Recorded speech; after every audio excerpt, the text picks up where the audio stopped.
We're live. We're live. It is 2 p.m. on Sunday. Welcome to the Sunday service. About time you made it here. Where were you all my life? What is going on now?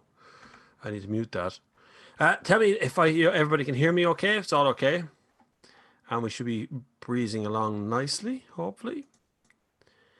Um, uh, just waiting for a comment to pop in to see that you can actually hear me.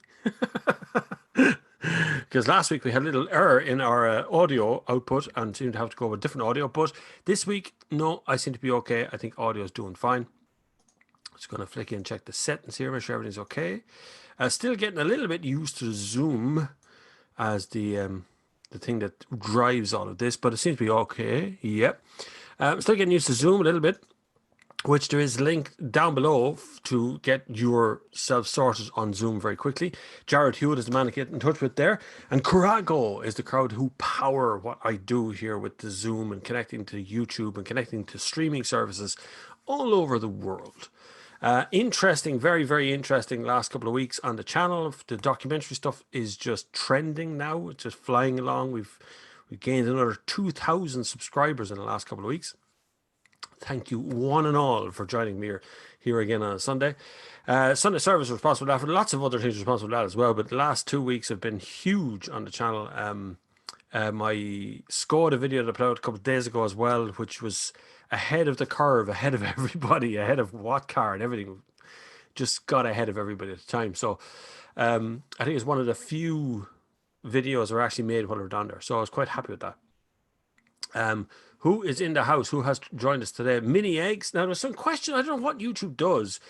The minute I set this to live, people actually left some questions, and then they just disappear. I don't know where they go. But anyway, Mini Eggs is here. Hi, Bob. I know you've not used it much, but how is the wireless CarPlay on Passat? Wireless CarPlay on any device is fairly ropey at the best of times. That's being honest with you. I've used it on BMW, on Volkswagen. I've had it on something else as well. I can't remember what it was. Maybe a Volvo or something. Can't remember. One of them had wireless. It never worked.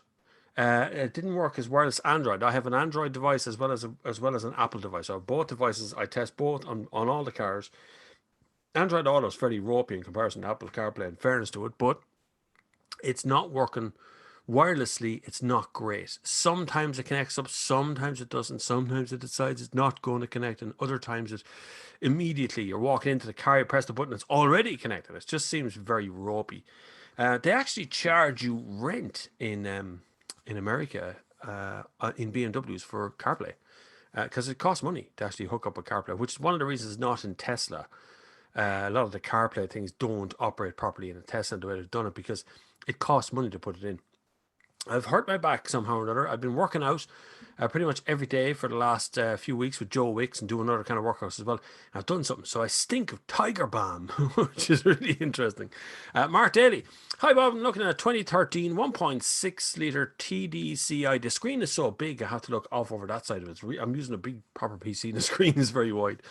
1.6 TDCI Econetic Ford Mondeo with 51,000 miles on this week. What are your thoughts on anything to look out for? Thanks. You're looking 2013 1.6 TDCI Econetic. There's two problems with I know for sure that go hand in hand with that Ford. One of them is the clutch. Because the 1.6 TDCI doesn't have a lot of getaway power, so when you're sitting at traffic lights, you're sitting around about, you're trying to get off, people tend to ride the clutch a bit, which means letting the clutch out to its bite and then keeping it there. That's what riding the clutch is. And then you add power and keep the clutch halfway out, and it allows it to slip. It allows the car to actually spin its tires, and it disables all kinds of things. But it's very bad for a clutch to ride the clutch. But a lot of people do it on that model of Mondeo and on those lower powered. My brother bought one as well, and I told him not to buy the 1.6 TDCI, and he did anyway. And he had a lot of trouble with it. He's driving a Skoda now, so I'd like to change over very quickly. But other secondary problems with that car is not just the slippy clutch, it's that TDCI engine isn't very fuel efficient on motorways. Not as fuel efficient as a 2-litre TDCI. Much better engine. 2-litre was much better than the 1.6. I don't even know, can he get the 1.6 anymore? Anyway, not a deadly combination. Great car. If you get a good one, Mark, it'll go forever. You'll have no trouble with it. If you get a bad one, you're going to be under the bonnet of it the whole time. They can be a bit odd like that. Derek Norris, good to have you, man. Glad you're here. Smurf 216 2106. 2106. Anyway. Hi, Bob. I'm working in a Nissan dealer, and electric car owners think they should get a lot of things for nothing, as they're saving the world. They are definitely the worst customers to deal with. Yeah, not sure how that pans out so well. All customers can be arseholes, and straight up and down, no hassle saying that one. All customers can do it once in a while. But now, some people feel a little bit more self-entitled, I suppose. But I think a lot about electric cars. This is what I'm going to get into today as well. Electric cars aren't that cheap. I did watch the other night Harry Metcalf do his piece on the future, I suppose. In some ways, he was very hesitant on some parts. Some parts he pointed out some really ministry to bleeding obvious stuff, but no one else seems to talk about it either as well. I do, Harry does, Johnny Smith does to some degree. Some of the kind of motor journalists. I did a motor journalist pub quiz the other night with a lot of UK motor journalists. I haven't seen them in months. It was great fun, but we did talk about cars here and there as well. But one of the things that really sticks out to me about electric cars is the hidden costs that they don't talk about, and nobody takes into account about them being running for cheaper. And I've talked about this before on a Sunday service, and it's definitely something that comes up every once in a while, and it's the cost of these intermittent services. So Hyundai charge you about 125 quid every 15,000 kilometers for a check, for looking at things, to see and you must do these to keep your battery warranty. Now, I know ordinary cars do the same thing. So when you're going for a service, you have to go for service, but actually things have to be done to the car when you're you have to change the oil, you have to change the filters and things. So they have to be done anyway. But the electric car servicing thing has come up again and again and again. It's something I keep hearing from electric car owners, but it's not built into the cost of electric cars. So when someone says electric car is much cheaper to run, it's much cheaper to drive, they don't take into account that ongoing service cost, whether you need something serviced or not, that has to be done to maintain your 8-year warranty. You are stuck with Hyundai or Nissan or whoever it is that you bought the car from for 8 years, because that's the length of warranty on the battery. So just think about that for a minute. We'll come back with those kind of figures in a few minutes, more about the figures. There's Declan Spillane has been supporting the channel. Thank you very much, Declan Spillane. He says, thanks for the great content, Bob. Makes lockdown a little bit more variable. Try to get something regular going for everybody so we all stay at home. Honestly, the best way we can get through this whole thing is just stay at home. I know everyone, even I'm at it, anxious to get out and get working and get mountain climbing, get, back to doing something that is more normal, even going to a shopping center. But honestly, if all of that stuff sparked up in the morning, we'd be back to square one where we were a month ago. We'd be in real trouble again. We just need to keep heads together, heads down, stay fit, stay active, get out and walk. Don't spend your whole day sitting in front of a computer or looking at a laptop or a phone or whatever. Get out and get some exercise in you as well. Get some fresh air. Lovely day yesterday. I got sunburn in the backyard yesterday. I was actually typing something. I was writing a script for a thing that I'm doing as well, another documentary I'm doing. And in the middle of it, then I realized the sun had come out. I started to get sunburn, and the laptop was starting to burn my lap. It's a Mac, and so it's aluminium. It's metal. Anyway, Cahill King says, hi Bob, how do you expect a Tesla Model Y to disrupt the car market? Well, the car market is already massively disrupted, right? It's not going to get any easier. Tesla is a documentary I'm actually making right now is about Tesla. And one of the things that I come across again and again is the fact that they didn't read a rule book. You know what I mean? The rule book of making a car company states in paragraph 1, you must ask other car companies how you can start, because they're the first ones. We've lost a lot of car companies over the years. And even since Tesla was founded, we've lost ones that Tesla was based on. Tesla took a Lotus and made the first Roadster, the first Mule it was called, was actually a Lotus.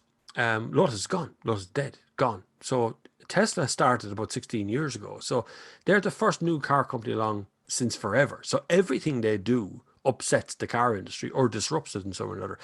Some of that disruption is not good for you as a consumer. And this is where the problem starts to begin. You get into this kind of point where it sounds good. It sounds like, well, why don't we all have video games in our cars? But some of that disruption shouldn't happen. Like the way they sell cars without dealerships, the way that they don't support the local community of Ballinasloe in their car sales, right? There's no support whatsoever there. Yes, they will send someone out from Dublin in a Ford Transit to come and fix your car, something wrong with it, or they'll tow the car back in. But supporting the local economy in that area is just null and void. That's not even thought about.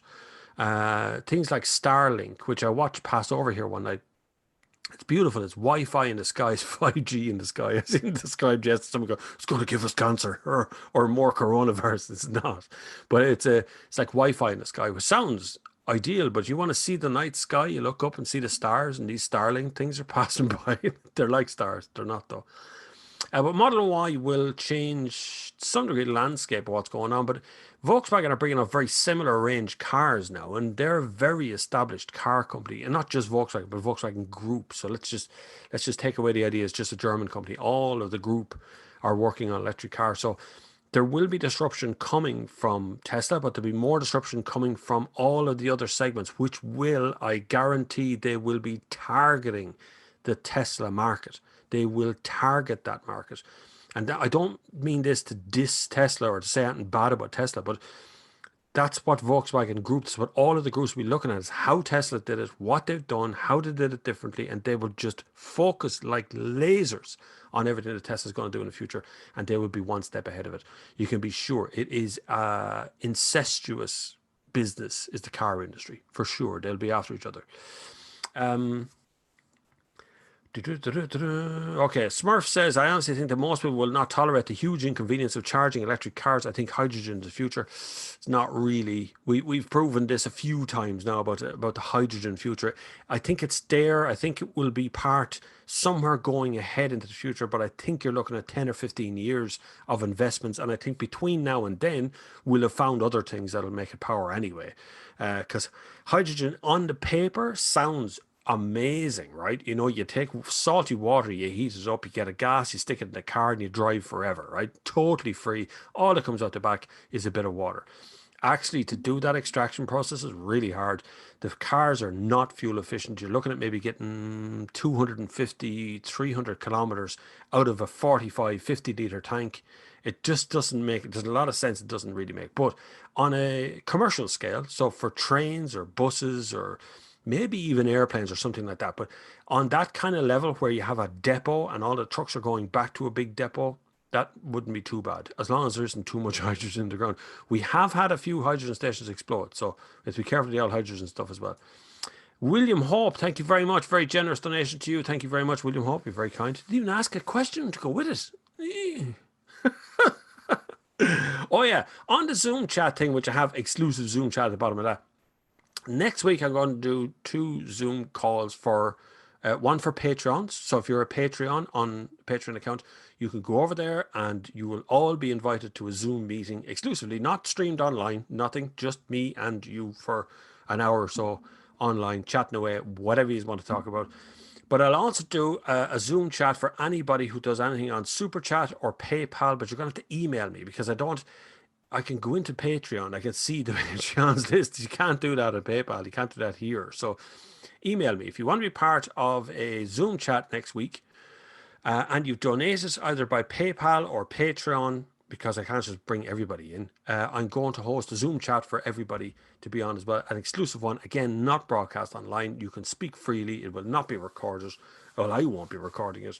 And you can do whatever you want to do there, and we can chat and talk and have a beer or whatever you want, whatever you like. But you have to be a subscriber. So email bobflav@thenextgear.com if you want an invite to a Zoom chat exclusively with me and whoever else turns up on the night. It could be 2 people. It could be 1,000 people. I don't know. I'm going to ring Carago and get him to sort it out. He can do it. But it should be a few people there. I'm sure we'll get a few. Annie McPhee's in the house. Paula Connor's here as well. Robert Doyle says, bye, Bob and Chad. We'll be in and out today. Unfortunately, did any of you see lightning yesterday? It was a lovely thunderstorm here. I love thunderstorms. I know a lot of people get very frightened about it, but I actually love them. They make the hair stand on the back of my neck. It's brilliant. It was class.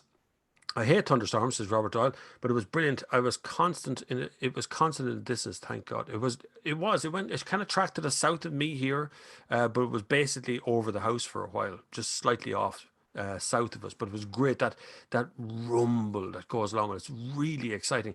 There's something primeval in me that gets stirred by thunder. There's something like a Stone Age human being, sitting out there on the plains of the savannah trying to survive as best they can, and the thunder comes and having got a shelter set up. It's that kind of stuff that sticks in your mind. Paul O'Connor, stick with diesel, sure, would be fine with the inroads to make more efficient engines and diesel cleaner. I think investing in electric cars to replace conventional is futile. I think it won't replace. I'm not into replacing stuff, because the big problem with replacing stuff is you have to recycle the things you're getting rid of, okay? But on its natural end, so when you've had a car, my car is 15, 14 years old, 2006, say it now, and it's cost me next to nothing to keep the car on the road. I've had it serviced a few times. Even Des Hughes Motors had to go over it. Waters Garage in the UK, or in Kildare, had to go over it as well. They've done little services. I've done little services. It needs a bit of care and attention now. There's a little dent in the bonnet and a few little scrapes and scratches around. But it's 14 years old, and it costs zero. We don't owe anything on it. I don't have any loans on it. It's, you go anywhere, to keep 6,000 kilometers a year. It's very low CO2 anyway. This is a 1.6 petrol. So realistically, replacing that car, I should go electric. It makes logical sense because we're very low mileage and I have a charge point already. So then it makes logical sense. But if you're doing very long range runs or commuting quite high mileage and you're even remotely relying on fast charging, even if you only do fast charging once or twice a week, the numbers don't make as much sense as they used to, because petrol and diesel is a bit cheaper. But besides that, even if you take that equation out of it for a minute, it's 116 or so a litre. I think something like that. I can't remember what it is exactly. I've been out in a couple of days, so I can't remember what's gone to now. But even at that, like if you have a diesel and it's able to do 5 litres per 100 kilometres, which is pretty standard for diesel, going 1,000 kilometres, 1,200 kilometres in the diesel is not a big effort. These days, it's not, for sure. But if you do 1,000 kilometers in a diesel and you do it at about 5 litres per 100 kilometers and it's €1.16 a litre, that's about, per kilometer, it's about 5 cent 80, give or take, 5.8 cent. So we just take around 6 cent. If you were to use fast charging quite regularly in your electric car, these are very broad numbers. Now, don't get all uptight about this. These are very broad numbers. If you do heavy commuting in your electric car and you use fast chargers quite regularly, even like once or twice a week, that kind of regularity, charging at home, and you take into account the service costs and the tax and things on electric cars, it's about 5 cent per kilometre in electric car as well. So it's 5.8 cent in a diesel or 5 in electric. So the saving is narrowing to some degree. So what I'm saying to you is, don't get an electric car based upon economy. Don't get an electric car based upon the fact you're going to save a packet of money. The saving is getting smaller quite regularly now. And if electric costs go up at any point, which they always go up, right, you'll find that saving will start to get tighter and tighter and tighter. You will definitely save some money in electric, but the difference in buying price, electric cars are about 10 grand more expensive than its petrol component. About 8 grand, maybe 7 grand more expensive than a diesel. So you have to make that back as well. And anyway, a lot of it doesn't work out the way people were telling me it works out once I actually sit down and start going through investigating and doing my own calculations and mathematics. And fortunately, I kept a record of every car's fuel economy that I've ever had here. So any car that I've had as a press car, I have in a huge, gigantic Excel spreadsheet, and within that spreadsheet it actually says the reported fuel economy the car gave me. I had to create a whole new column for electric cars, because some electric cars give you kilowatt per kilometer, other electric cars tell you how many kilometers you're doing to the kilowatt, or they've all got their own way. They're all kind of hoodwink sort of stuff. Sorry, I'm falling behind already. I need to turn on the timestamps. Hellhound is here. Robert Doyle. Hellhound says, Jerry Wicklow's here. Good man. Eric Rochford. Brian O'Donnell. Hi, Bob and gang. Like to review the Skoda electric SUV. Sounds promising. It does. Especially because if you have a big company like Skoda and Volkswagen Group, who are now going to be targeting 500 kilometer range. Yes, it's going to be expensive for 500 kilometers, but if they are targeting it and demanding that from a battery, it means the battery prices will have to start to fall, particularly because we're changing how we're making the batteries as well. Less lithium in the batteries, less less everything in the batteries. Really, they're getting better and better, more efficient all of the time, and that's really interesting to see as well. The developments of that. We're at the top of that curve, I think, and I think in another 5 years' time, there will be so much technology taken out of electric batteries that they will be very efficient and will get cheaper. They have to get everything got cheaper, right? Then things got more expensive. Like a phone started off an incredibly cheap thing. That's genuinely my very first mobile phone I got for £1. I had to sign up for a contract, but the phone itself was £1. And then they started doing upgraded stuff, but you had to stay with them. But now phones have gotten more expensive again. Now phones are like €1,000, €1,500 for an iPhone 11 Pro or whatever version it is these days. So they've gone up in price over time, but the battery technology within the phone has actually gotten cheaper. Just the cameras are getting more expensive. Paul O'Connor, Irish Foxhound, afternoon, Bob and Chat, Robert Doyle. I'm answering questions from before 2 o'clock already, lads. You lads are mad. I have to say, hopefully all of your mental health is good. That's what I'm always here talking about. And I know I always mention that, but it's all about your mental health. It's all about us staying in touch with one another in real terms. Lots of people in the comments of the Sunday service and on the Facebook page, which you can join the Facebook page as well, Sunday Service Community on Facebook, have become actual friends. They've actually met one another and started talking to one another, and I've got thank you letters. I actually got a fan mail, a proper letter the other day as well, which is very kind of you all to look after that. But it's you guys, keeping you guys in touch with each other is what I'm also here for, so that's good. Marty O says it's cold and breezy in Dublin. It's cold and breezy here as well. It's very breezy, it's very windy. Good day for an old kite fly, apart from the thunder and lightning. William Bellingham, all good. Eddie Spooner says, where's that accent from? Ireland, Republic, 33 in the third. There you go. Now, said it now. Remember when I did the first BMW 3 Series video I did, every comment underneath was tree, T-R-E. It's the way I heard people say tree. Jerry Wicklow. Eric Watcher says all sound is fine. Jonathan Kelly, good afternoon, Bob. Hope you and the family are safe and well. It was sunny Isle of Man. Yeah, I like the Isle of Man. I was in the Isle of Man. It's a lovely place, actually. Hold on. Scroll wheels are the dogs. You know what? They really are. You scroll so fast back up. It's really good. Zidenko says, hello, everyone. Bob, I'm so happy for you that you know Kung Fu now. You were watching that. I did a thing this morning on Instagram, which is from a little app called... What's that app called? Anyway, whatever it is, I did Keanu Reeves. Like that. And it's on Instagram. It's on Instagram stories. It's called Impressions app. And I had a little free credit thing. It's just all you do is just record your piece at the camera and then just upload it to their service. They map your face, they take all of your biometric data, they sell it online, and they give you back Keanu Reeves. What more can you ask for, like? Yes, everybody click like. Thank you very much. Trophy shelf on your right. Trophy shelf on my right. This is my right. Over there. No, that's not trophies. This is wires and cables and boxes and things that I use for the office and my accounts for the accountant and Dole and what do you call it? Not the Dole office, the revenue office. Also doing a bit of research on this stuff. A couple of good books. This is an Irish book by John O'Donovan called Wheels and Deals, People and Places in Irish Motoring. Now, I've been rooting through this because I'm making a documentary. One of the documentaries I'm making is going to be how cars were assembled in Ireland and how we became a dominant force, a very dominant force in the European car market.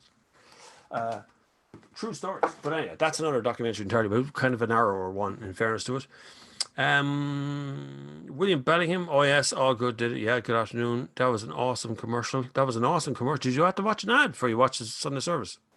I noticed when apologies, because what YouTube are doing is taking the 2 hours and they seem to have front loaded the Sunday service with a stack of ads. I mean, an ad every 5 minutes or something. I had to go in the last time for the last week's Sunday service and delete a pile of ads because they put in way too many, like loads of them. I don't know what the hell's after happening on YouTube. They didn't always do that. A lot of people watch the replays, you know, so normally get 7,000 or 8,000 people watching by the time the replay plays through as well. So it's getting upwards of 10,000 views these days. So that's why I always do it down on Sunday service. It's great. Footy Ferrari, hi Bob, your opinion on wireless charging? Do you find a phone can get so hot that it gets into shutdown? Yes, wireless charge is not good, I don't think. plus the biggest issue for wireless charging, if you scale it up, so a lot of people say, why can't you wirelessly charge a car? You have to be so perfectly precise over the pad to get energy to flow in the first place. Even with your phone, if you're driving along and it slips on the pad and it's not charging anymore, it's a useless thing. Very little beats a cable, in fairness to it. And I know I'm surrounded by wires now. I have a wire running to a light up there, wires running out of mics here, wire running out of cameras. There's charging wires, there's phones here beside me, there's wires everywhere, but they're all so reliable. And they don't generate much heat. They all generate heat, but they don't generate much heat. It's a controllable amount of energy passes through. Wireless stuff just seems to be so hard on doing anything wirelessly. It just seems to have a problem. So I fear for the future. I don't think we're going to have a wireless pad in your garage. You just drive your car in and park it over the pad. Because if anything happens, that energy that's passing through, what if a cat goes under the car while that energy's going? I don't know what happens then between, if you find it's nice and warm underneath there. Andy Tierney, Bob, when are garages and dealers set to open back up? They should be the 28th. I think that's when some of them are going to open, whether they like it or not at this stage. And some of them have already sort of, I won't say open, but they're doing little deals on the side here and there that I notice as well. And for garages themselves, I know Bradshaw's here in Portlaoise do order by phone, and I think you can order on their website and you can collect it in Bradshaw's on the front street. So if you're ever driving, Bradshaw's a very famous motor manufacturers in Ireland. It's a very big motor manufacturers. They're a long, long time. They basically have a part for everything in that place.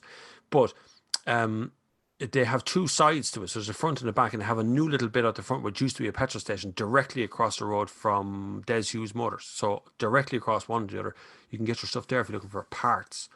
Or there is Mixed Garage, I think, as well. Aren't they still delivering stuff? So if you want to get stuff, you can. But as garages and dealerships, proper garages, there is a couple of them that are still open and doing a few bits and pieces inside, but you have to book ahead. You need to ring ahead and tell them you're coming. Garrett Hussey is in the house. Never heard that name before. And someone just donated. Peter Dolan, afternoon all. I see a lot of car YouTubers have taken to broadcasting live streams and playing Gran Turismo. Would you consider doing that, Bob? Possibly the last resort in terms of content? That's Alex Goy and stuff. And those guys, I was talking to tonight actually. Lovely guys. He's really good at that sort of stuff, at the broadcast games thing. I don't own Gran Turismo. I don't even know if it's on PC.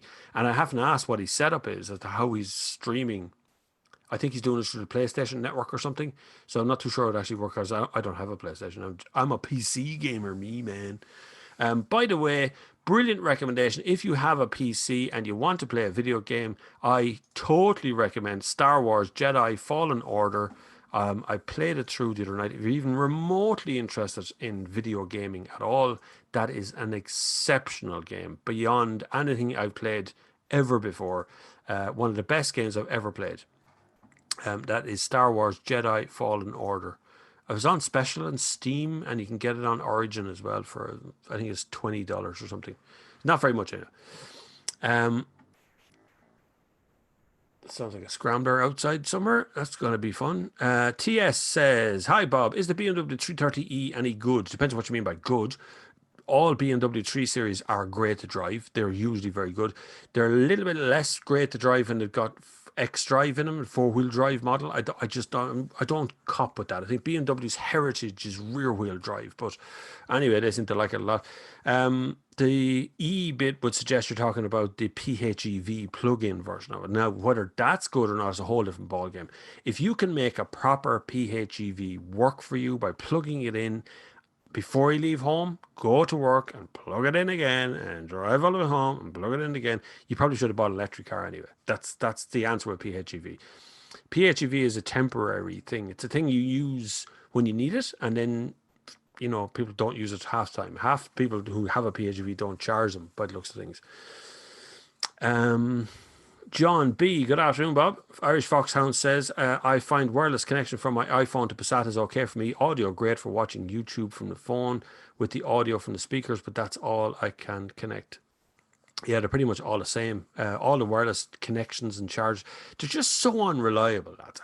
Reliability. I like things to work, so you turn them on and something happens. The thing you expect it to happen happens. That's what you want. That's what radio does. That's what that mic does. That's what this TV does. You turn it on and it works. I hate like sometimes I do the workout with Joe Wickstein on the app. So I use the YouTube app and I Chromecast it to my television. That takes 3 or 4 clicks on a remote control and things to press and things to cast this sort of. I just want it to come up on the telly the first time. Just I hate it. It drives me nuts when you plug things in to answer 60 questions for it to actually work in the first place. That gets my goat every single time. John Carney, hi all, great to be watching again. Keep up the good work, Bob. Thanks, John.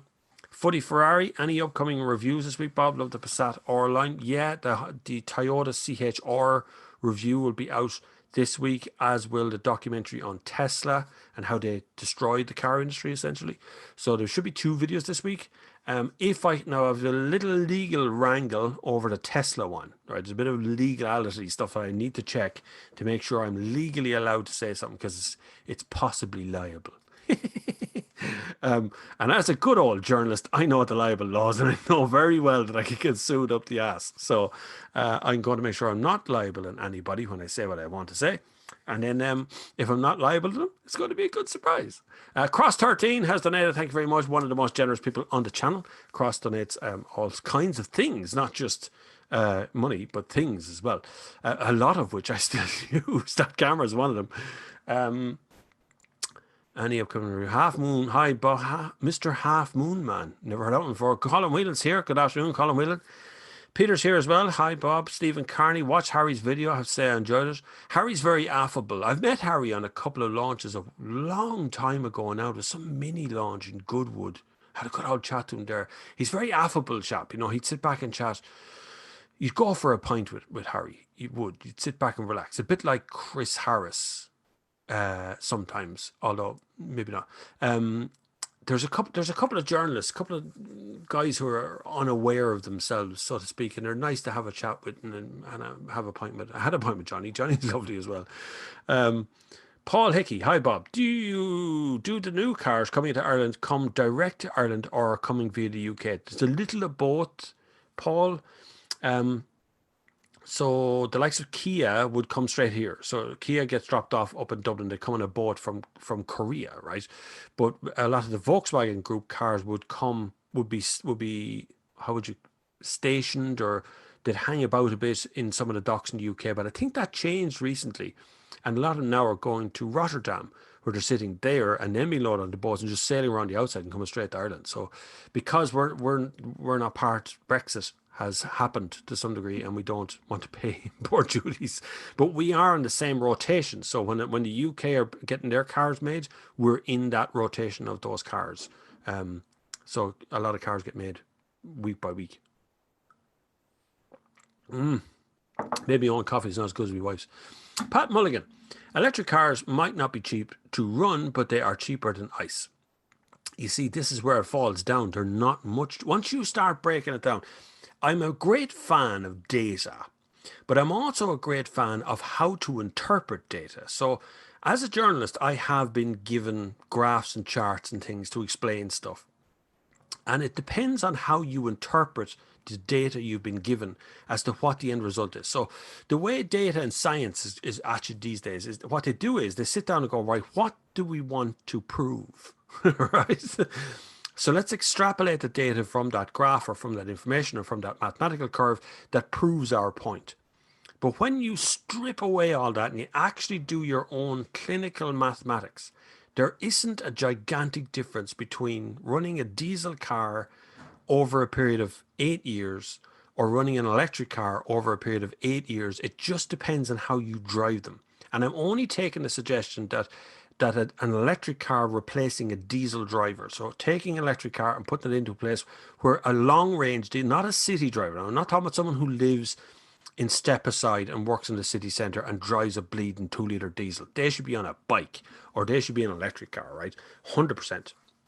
But someone who lives in Portlaoise and commutes to Sandyford every day, and it's at the outer edge of the electric car range to be able to do it in one shot. You can get up and down. You're charging every night.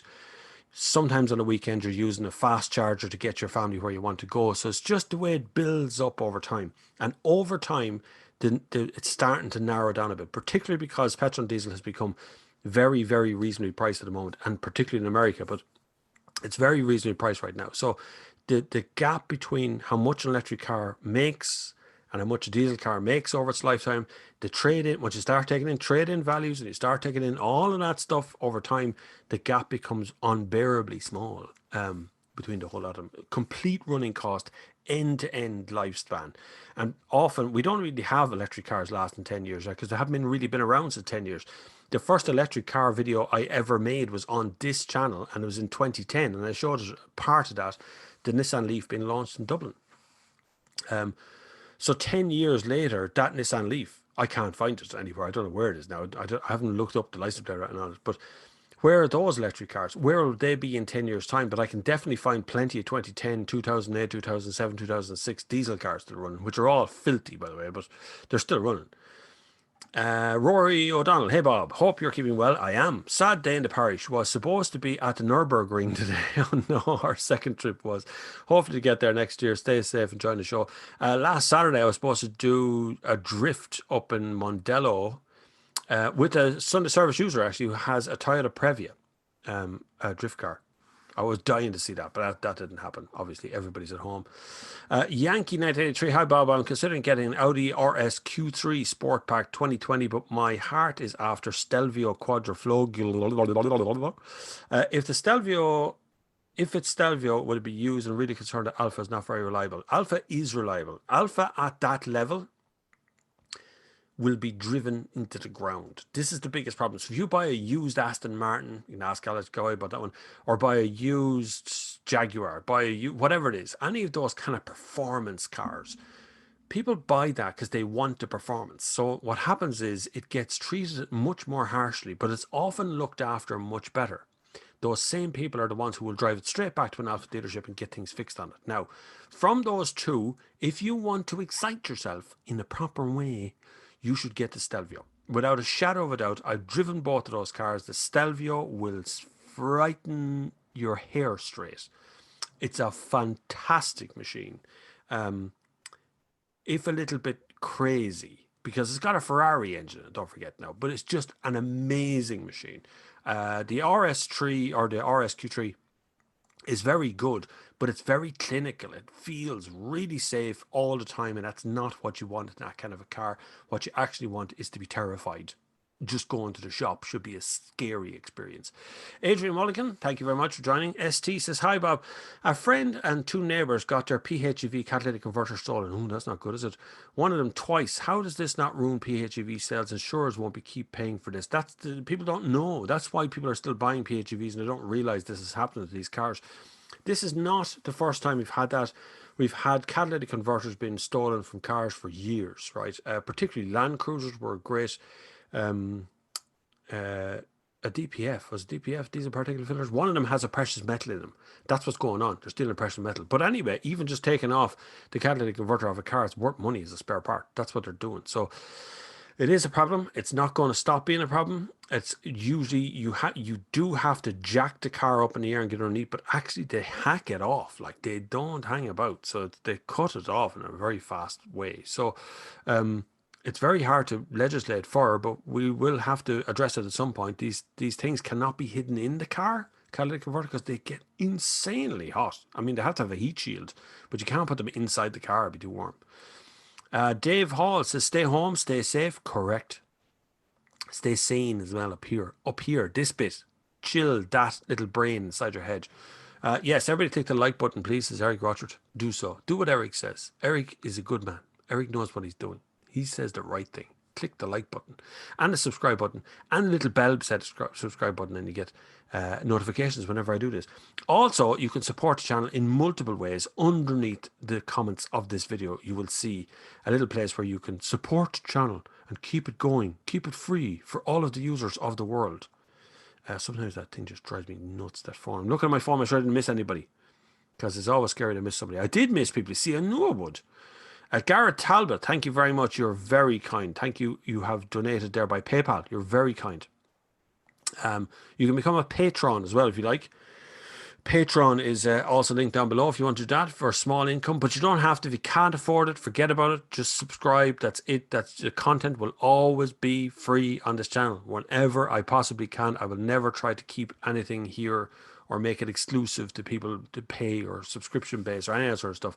I always put out all the content here on the channel, although patrons get the content a couple of days early. That's the only difference between the two. They get to see a little bit before and they get to criticize it as well. So they get to come back and say, you idiots, what are you doing? You're either swearing or burping or something in the middle of that. Just funny. John B says, have you been exercising outdoors and indoors? Indoors for the video bitty thing downstairs, but I'll go for a run as well. Anywhere that's, I go out, no, so I don't do much running anymore because I find that my back gets hurt very easy when I run. And plus I'm not as fit as I was last year. This lockdown has killed my fitness, so I'm now exercising indoors in the sitting room. I push all the chairs and tables back and all that sort of stuff, and we put Joe Wicks on the telly, and we do a 20-minute workout or a 40-minute workout, whatever he's talking about, 20-minute workout in the mornings. I've been looking at his old stuff as well and doing a few of them. Sometimes I exercise outdoors in a run. I went for a 5K run 2 days ago and nearly died, but I felt okay. All within the 2-kilometer lockdown, now 5-kilometer lockdown. Mini Egg says, never got a chance to try a new Clio before the lockdown. It literally was the car I was meant to pick up the day the whole place just shut down. That was the Clio, that was the next car in. So no, I never got to test the new Clio, no. But sure, I don't know what way it's going to happen when we get back to work. No one knows yet. Even car companies aren't producing much press cars or anything like that. So I still have 2 cars at the door. I was supposed to pick up a 3rd car, but I can't get, it's too far away. They'll have to drop it down. It's the only way. John Paul Williams says, RIP Ford of Cork. Well, they're still there. Just there's no managing director of Ford of Cork anymore. That's all that is coming from the UK now. So, but there is still an office down there, which is not where it used to be. Russell Gilbert says, top reviewer, Bob. Thanks very much. You talking about me or you talking about yourself? Maybe you're talking about yourself. Johnny Dubs says, afternoon, lads and ladies. Come on, Johnny Dubs in the house. Ian Max 69 says, or second-hand Tesla owners, you can't buy spares. Well, Tesla's actually quite clever in that, and I have to compliment Tesla in one thing. I know the spare thing is a bit of a problem for them, but they keep their costs down by only producing enough for the cars that are for sale, right? Which is a way of dropping your... You have to remember, this is a 16-year-old company. This is not someone who's been operating for the last 100 years, like Ford or someone, right? This is a brand new company, but they've actually done a fairly good old job at keeping the amount of spares down. And they did massive deals with Mercedes on buying their parts for the interior, which is why you jump into, you go, this is a C-Class or, an E-Class in here. But you can buy spares. It just takes a while to get them because they only produce enough for the cars that are on the road. But that's what you buy into with Tesla. That's the thing. You're buying into that with Tesla. You're buying into, it's like buying an Apple device and then using nothing but PCs around you. You're not really helping yourself there. But if you buy an Apple device and you have a Mac and you have an iMac and you have other, it's so easy. If your whole family run on Apple, you can swap things back and forward and, AirPlay stuff, whatever you want to do. It's an amazing ecosystem, but the actual devices themselves aren't that amazing. Tony S. Hi, Bob. Elon Musk is threatening to move the Tesla factory from California to Texas or Nevada. He's very angry with the continued stay-at-home order in Alameda County. Tony. Good man, Elon Musk. You're such a selfish... No, sorry. Elon Musk thinks he is Tony Stark. That's essentially, and I don't mean that that's not trying to be funny or diss the guy in any way at all. He actually thinks he's Iron Man. He was the one who put out that idea as he's the real Iron Man, the real Tony Stark, right? So he thinks he's always right, no matter what he does. And all the studies I have of him from the very beginning, from his inception, before PayPal. At 13 years old, this guy wrote a computer game for the VIC-20 and sold it for $500. This guy does not ask questions of anyone around him. He just does what he wants to do, and that's what he's at right now.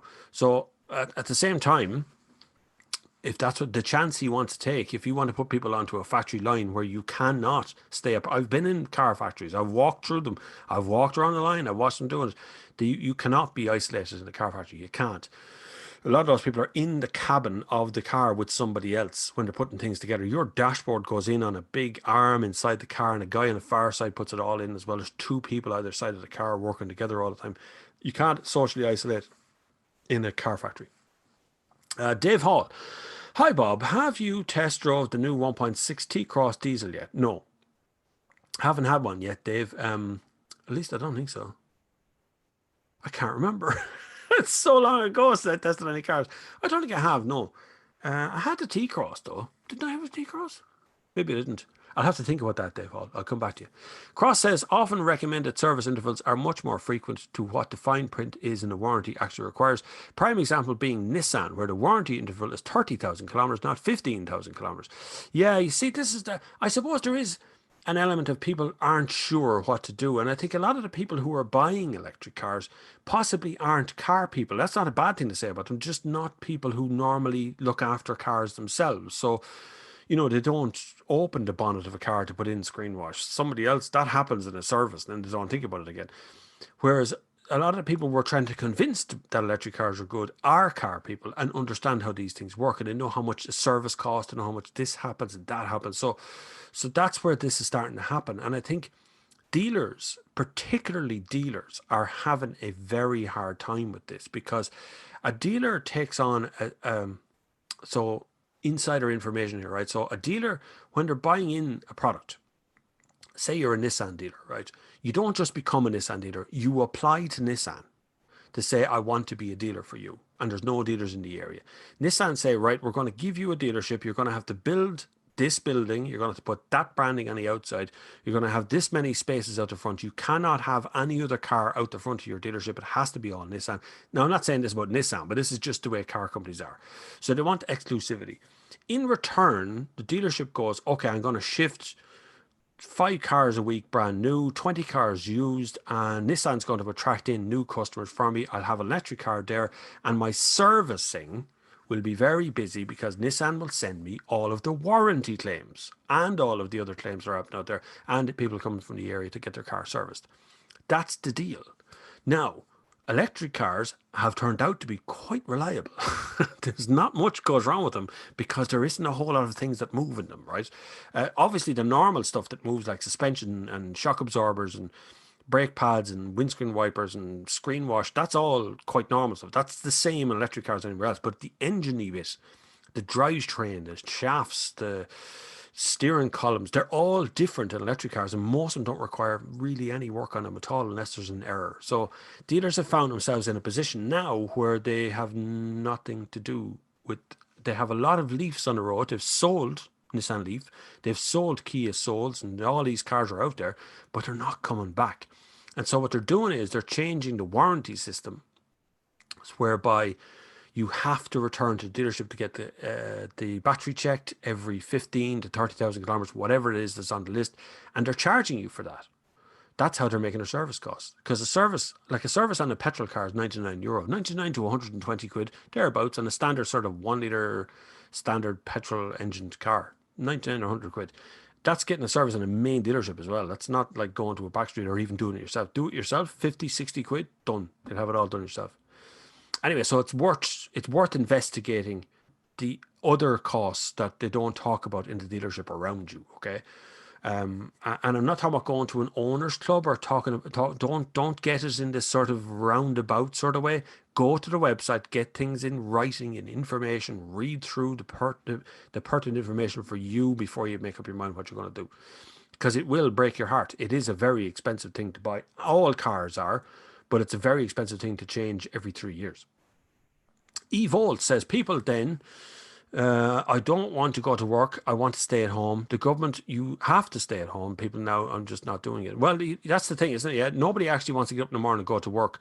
Now I've been told you don't go to work, just stay at home. And nobody wants to do that either. That's the human nature of things, I think, as well. I think we're going to find it very hard to get people back to work. Some people will find it very difficult to stop taking the 350 quid a week and to go back to work to where they were. I think there'll be a very difficult transition in that time. And I think mentally and physically, people will find it very hard. Not necessarily for people like me. I work at home anyway. I'm self-employed. I work at home. I'm here most days, or I'm on a plane in a hotel somewhere another day, or whatever it is. You know, that's my job. That's the job essentially. Um, but I wouldn't find the transition very difficult. But I will certainly. I won't. I'd really have to think now. If someone said to me tomorrow morning, there's an international trip in wherever, Spain or Portugal or somewhere, right? And it's all fine. It'll be, you book it in October there. I really would have to consider saying no at this point, because I don't think I'd want to travel and risk bringing it back again. Risk that. I just can't see that in my brain for some reason. Anyway, Tom O'Connor says the lockdown is harming my Tesla Model S battery because it isn't being used. Yeah, no, that's a problem.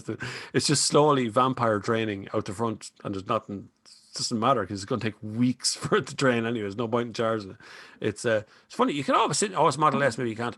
You always sit in and play a little video game while you're there. I like video games, which is why I always wonder why haven't all car companies put games on those big screens. I know Tesla's unique. They've got a very big screen, but like Volvo could have easily done that. They got a big screen as well. ST says, hi again, Bob. Kia Liffey Valley said on Facebook they're about to reopen. I didn't see any similar posts from other Kia dealerships. How is this not coordinated by Kia Ireland or the government?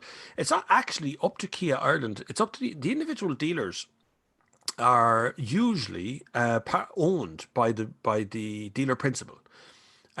Sometimes they're not owned, but sometimes there is an owner, but there's a dealer principal in place, which is someone who runs the day-to-day business, but they're not the actual owner. But usually, like the Kia Ireland would have no kind of force to stop that happening. If they want to open, they can open, you know.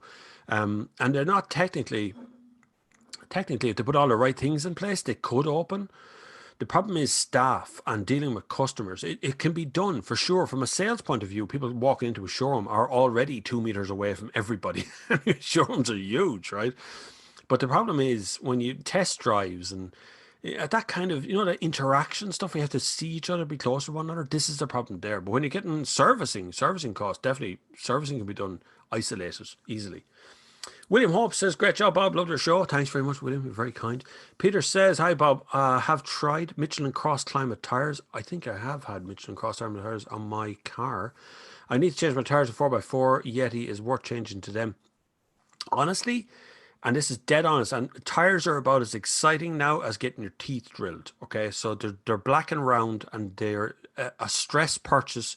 You only change them as time for an NCT. You only change them as time for an MOT.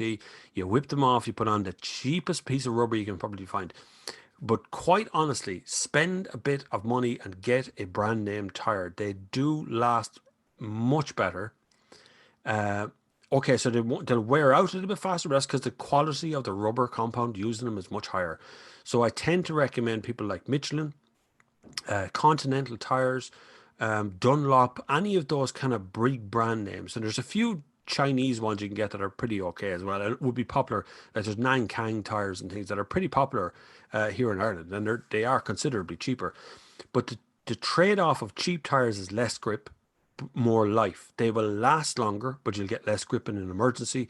The other trade-off of getting more expensive tires is you get a lot more grip, but they don't last quite as long. And certainly for cross climate, there's winter tires, there's summer tires. We tend to buy summer tires in Ireland all of the time because we never really get a massive swing in weather. But the further north you get, Northern Ireland, Scotland, anywhere up that direction, is where they get cross climate tires. So they're slightly knobbly looking tires that can be run all year, and they're probably more efficient in general. So yes, I would spend the money and buy something out of Michelin or check out Continental. They do pretty good tires. There's a great range, and they're probably kind of affordable as well. Even though they're the halo name of the group, they're pretty affordable. Minnie Egg says, I know there are stories of million-mile Teslas, but I can't see how anyone can beat the laws of physics and chemistry, and batteries will not fall off a cliff after 10 years. I always worry about the old shelf life thing. Things that are designed to break over time. And I really do think about that sort of stuff when it comes to cars, particularly because a warranty on a car is a good basis for how confident the car company is in their product, right? And one of the worst warranties in Ireland is Mercedes. It's 2 years or something. It's a terrible warranty. It really is. And I don't know why people don't talk more about these sort of things. Why they don't ask that question. Kia have a 7-year warranty, but it's limited to 150,000 kilometers. So if you're a high mileage person, you could easily break 150,000 kilometers in 2 years or 3 years, you know. Hyundai have a 5-year warranty and it's unlimited mileage. And I've never had anyone come to me and say Hyundai don't honor their warranties. They always seem to, as far as I can see. Everyone seems to find they're great, but all of them are warranting the batteries for 8 years, 7 to 8 years, which sounds great. The second user of the car, you're not going to hold it for 8 years. I'm sure 5 years, 6 years, and away she goes. But the next user of the car only has a little bit left. So what happens in year 9 when the warranty's over? You know, are they designed to kind of fall off a cliff at that point? Is that what car companies are at? Because they want to sell more cars. They don't want you owning the car for 8 years. Billy No Mates, 1974. You've no mates, your name is Billy and you're born in 1974. That's a good, you've really thought about that username. 30 million people unemployed in the USA. I doubt people will be changing any cars in the next year. However, after it's anyone's guess. Sorry, I'm going to read that again because it's hard to read out. Some people type in a way that's for writing, not for reading. 30 million people unemployed in the USA, which is true. I doubt people are changing cars in the next year. However, after that is anyone's guess. Now, there's a couple of things about that. Unemployment only lasts for as long as the economy can suffer it, right? So there will be a point where unemployment falls very, very rapidly because places open again, because businesses open again, or things get filled in very fast because of it. So you'd be surprised how fast we'll all get back to work and how fast by this time next year we'll have forgotten about coronavirus, as long as we don't have another episode of it, and as long as we start getting rid of all of the medical people who are driving the economy currently. So you're not going to work because a team of doctors says you shouldn't go to work, but there's nobody in that team who's business oriented, who's thinking about the future of money, you know, because whether you like it or not, the world is driven by money. We are all have a cycle of money that we go through every single month, paying our bills, paying our mortgage, paying our finance things, paying taxes, paying, you know, all these things that they all require us to be earning money. If you're going to pay tax, you can't be getting 350 quid from the dole office, you know, from revenue or whoever it is that's stumping it up at the moment and not ever paying it back. So it's not going to work. Eventually, we all have to get back to work. Eventually, it'll all rise back up and it'll all end up back where you started before. As long as we don't, I think we could become better humans from this, though. Better consumers, less consumers. It's something I consistently put out here every Sunday, is we need to consume less and stop making new things all the time, constantly after the latest device, the latest this, the newest that. That's what we do. That's how we do it. It doesn't really work. Daniel wants his wireless charging, Bob, for EVs. I'd say that's the next step. There's a number of people who can't charge cars outside their homes, those with no drivers or people in apartments with wireless pads. Wireless pads just don't work. Well, so far they don't work. They're so slow. Even when they work, they're very, very slow. Mercedes toyed with it a while ago. They were bringing out an S-Class, and they were actually going to sell a wireless pad for inside your garage, so it'd be inside the house, but they just couldn't make it work. They got so many complaints about it. Like, the cars were being returned. They were getting that many complaints about the wireless charge that they had to retrofit a wired charger to the car. That's a good long time ago now, you know. That's at more or less, maybe I'd say 5-6 years ago at this stage. It's a good while. Johnny Dub says, are the LPG conversions still worth it if in demand, if you're going to do the mileage, I suppose? Yeah, there would be. If you're doing the mileage, having a secondary fuel is also pretty good. Now, you do lose the boot space, obviously, because an LPG tank sits inside the boot. It's not another fuel tank you put underneath the car. But they are still worth it. If you can find the LPGs, the problem, there's a lot of places, like every garage used to sell LPG, but you can't get much anymore. Heavy pollutant as well. Even though we're now making, is it biogas or something? It's gas, but it's not gas we've mined from the ground. Some sort of invented gas. I'd love to know how that works. I never even looked into it, but it's like a biogas thing, which I suppose would be okay. But still, it would still emit CO2 either way. Robert Barry says, VW seem to be the only long-established car manufacturing group that is going down the road of developing an entirely new range of EVs. Are the others going to do this, Bob? No one else has the money would be number one. Number two, Volkswagen have a lot of ground to make up.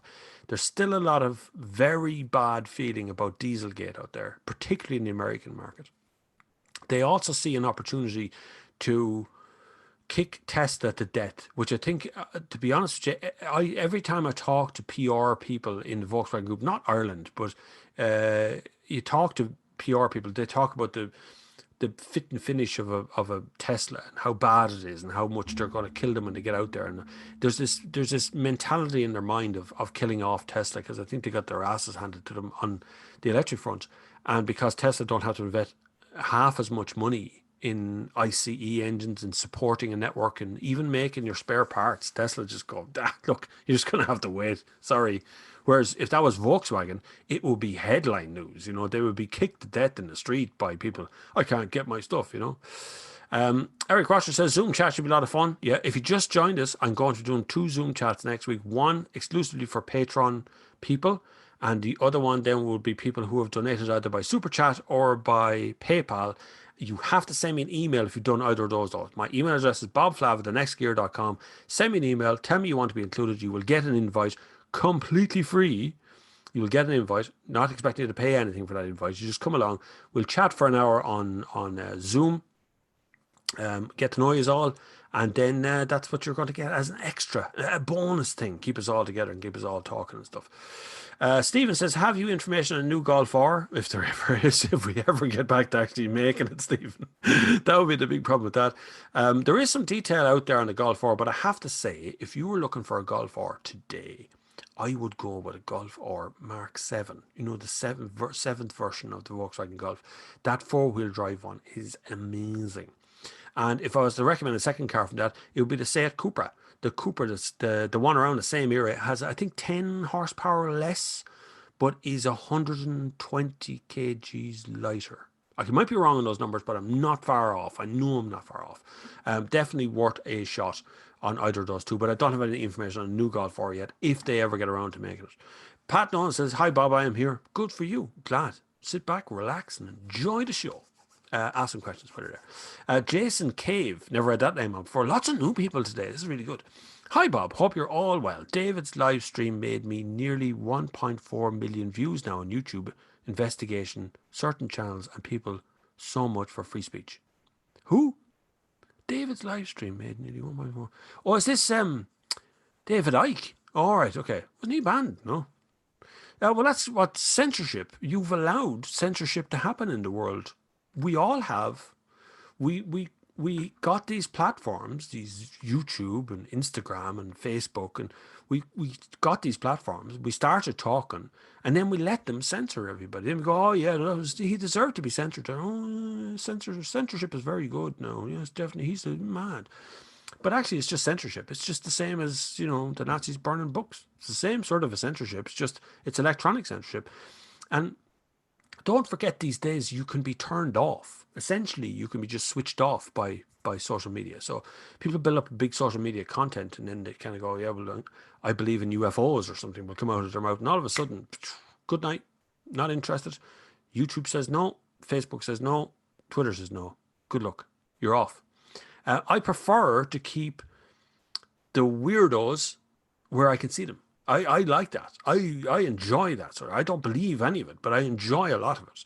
And when you can see them, you know what they're saying. You know what's coming out of their mouth. You know how mad they are or how sane they are. When you ban them from that, they continue talking, but you don't know anymore how mad it is. You don't know where it's gone now because you can't see it anymore. So I'm not in favor of censorship of any kind. I think free speech is the number one priority for everybody in this world. We should support everybody's ability to have an opinion and have free speech about anything. Part of my investigation about Tesla is what Tesla tried to do to BBC Top Gear over Clarkson's review of the original Roadster. He sued Top Gear over that. He lost, but he tried to shut them up, and he tried to stop journalism. That's essentially what he was doing. And that's why it's always been kind of a tense relationship between journalists and Tesla. Anyway, always. Always. From my very first press car with Tesla, it's always been that sort of a tension that's been there as well. And one of the questions I asked in a press conference of a Tesla person, I said, well, how many of these Model 3s or Model Xs or whatever it was, whatever the model was, how many do you intend to sell in Ireland? And just like that, we don't talk about numbers. That was the end of that conversation. There was no way she was going to tell me any more about numbers at that moment. But we have a system in Ireland where you can just look up how many they've sold in the past. So you can. Everybody can do it as well. It's on beepbeep.ie. Tom O'Connor says, Bob, in capital letters. My name in caps. Looks funny. I'm the market for an S-Class, A8, etc. Have you got any advice? What advice are you looking for? You want a second-hand one or a new one? Because if you're buying a new one, buy an A8, don't buy an S-Class. They're just a nicer car entirely. But if you're looking on a used one, be really careful of A8s, because A8s tend to be bought by people who tend to drive them. The other advice I give you, Tony, is go old on an S-Class. If you go way back, like you go back into the early 90s or even the late 90s, you will get a ship of a car that just is beautiful. You have to spend a bit of money on making it right, but when it works, it's brilliant. But it just depends whether you want new or old or what you're looking for. Paul O'Connor, what's the cheapest petrol and diesel you've seen? I've noted 109.8 for diesel. The one I saw the other day was 116, 115 or something for diesel. I went on the radio talking about stuff as well, and listeners were calling in. We were getting prices all over the place from 110 upwards all across the Midlands. It's worth shopping around, even if you are stuck to the 5 kilometre range. It's worth shopping around. Although I'm getting, kilometers to the week at this stage in the cars, so they haven't moved. The little CHR has just moved off full. It's been here for 2 weeks. Mark Mullen, the more mileage you do, the more you save electric. A lot of buyers are doing way more than 5,000 kilometers per year, 30,000 to 40,000 kilometers per year, maybe. You see, that's kind of true, but it's very dependent on how you're supplying your electricity to your house or where you're getting electricity from. So over very, very long range, like 40,000 kilometers a year, you're probably going to use fast chargers. If you use a fast charger and you use it very regularly, you're actually going to cost more money than running a diesel, because fast chargers are really expensive. No matter what you do, ESB charges, is it 28 cents per kilowatt hour if you pay them a $5 a month, which, by the way, I heard on the grapevine that $5 a month's going up. Just thought I'd tell you that. 750 is what I heard muted.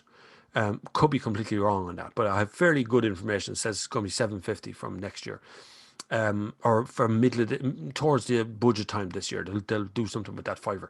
But if you don't pay the $5, it's 33 cents per kilowatt hour. And I'm only based on, because that's the national rate. They're the people who are here in this country, and they're setting that price. They're the ones who get the money from the government to install that sort of stuff. So I'm just leaving out the other ones that are out and around the edge of them as well. Lots of new people come into the country to give places to charge, but they all charge a fair whack of cash. But you just don't notice it, because you just get one charge and you don't charge again for a week.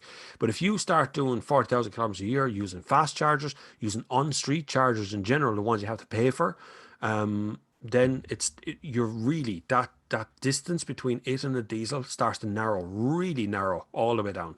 That you might end up actually, if you're doing enough mileage and the diesel price stayed around what it is now, you would end up actually saving money buying the diesel over the life, including the purchase price, including the difference of purchase price. Mr. Half Moon Man says, I want something decent to drive. Do you think a 2013-2015 VW Golf 1.4 Highline Auto is a wise decision and look out for? Not a good car for sure. 2013-2015 one is the version 7.5, or that's 7. No, it's version 7. So it's halfway through its lifespan. So 0.5, I think, was up in 16. The 1.4 is the finest engine Volkswagen ever had. I'm still debating people on that one, but I think it's the finest engine they've ever made in a standard car is 1.4. I have no idea why they turned into 1.5. It makes no sense at all, but they have. The Highline is a great spec. You're going to get everything you want. And auto means if you're driving around Dublin, you won't notice it, because it just changes gears all fun. But for a fun drive, a manual version of that would be better. But I'm terribly lazy. I much prefer an automatic anything, which is why I'm delighted I have a Passat. It's a DSG. I have a CHR. It's a full automatic. I'm happy enough with that. John Paul Williams says, what about hybrid diesels? They're very expensive is the problem with that. So If a petrol car is 10 grand, a diesel version of that car, exactly the same car, diesel only, would be 3 grand, usually 1,500 to 3 grand more expensive, somewhere between the two of those. If you put another engine in that diesel one, a hybrid engine, and a set of batteries and another drivetrain down the back, like Peugeot did, Peugeot made a diesel hybrid, insanely efficient, but it makes that €10,000 car we started out with, that was petrol, diesels 3 grand more, that 1,500 to 2 grand more for the hybrid bit on the top of it. Suddenly the cars just won't sell. No one's going to buy it because it's just so much more expensive than a straight diesel. And you're carrying more weight. So you have another, let's say, 75 kgs to 100 kg battery sitting under the back seat there to carry around as well, which is already a kind of me sitting in the back seat permanently. Marty O says he's seen diesel at 1.02 this week. God, you want to get the Exxon Valdez there and fill it up. That's what €1. Wow, it hasn't been that cheap in so long, such a long time ago. Anyway, Daniel wants to Paul. No, it's a terrible. We're not driving anywhere now. Diesel's the cheapest, but we'll come back now later on in the year, and we'll all go right. Let's go driving. It'll go back up to £2 or something. Paul O'Connor says he's seen 99.9 cent diesel in Cavanagh and Urlingford. Everybody descend on Cavanagh and Urlingford. Oh, by the way, if you put an at in front of somebody's name, you can mention them directly. I won't read it out. I won't make it public, like, so the whole world won't know what your conversation's about. This does go out as a podcast, which I completely forgot about this morning, and I have the audio ready to go out, so it will go out as a podcast on Podbean. It also goes up on Apple. It's on Spotify. It's on. Just Google Bob Flavin Sunday Service. It appears all over the place. Sean Powell, who has a very cool little, that looks like me with a beard, little icon. I like that. My diesel Avensis was costing 12p per mile. My i3 being charged at home has cost me 2p per mile. Saved me a packet. Or 12p to 2p, so 10 pence per mile. Yeah, well, okay, so if you take fuels, just take the fuels that drive the car, yes, electric is going to be cheaper. If that's your only concern, the fuel part.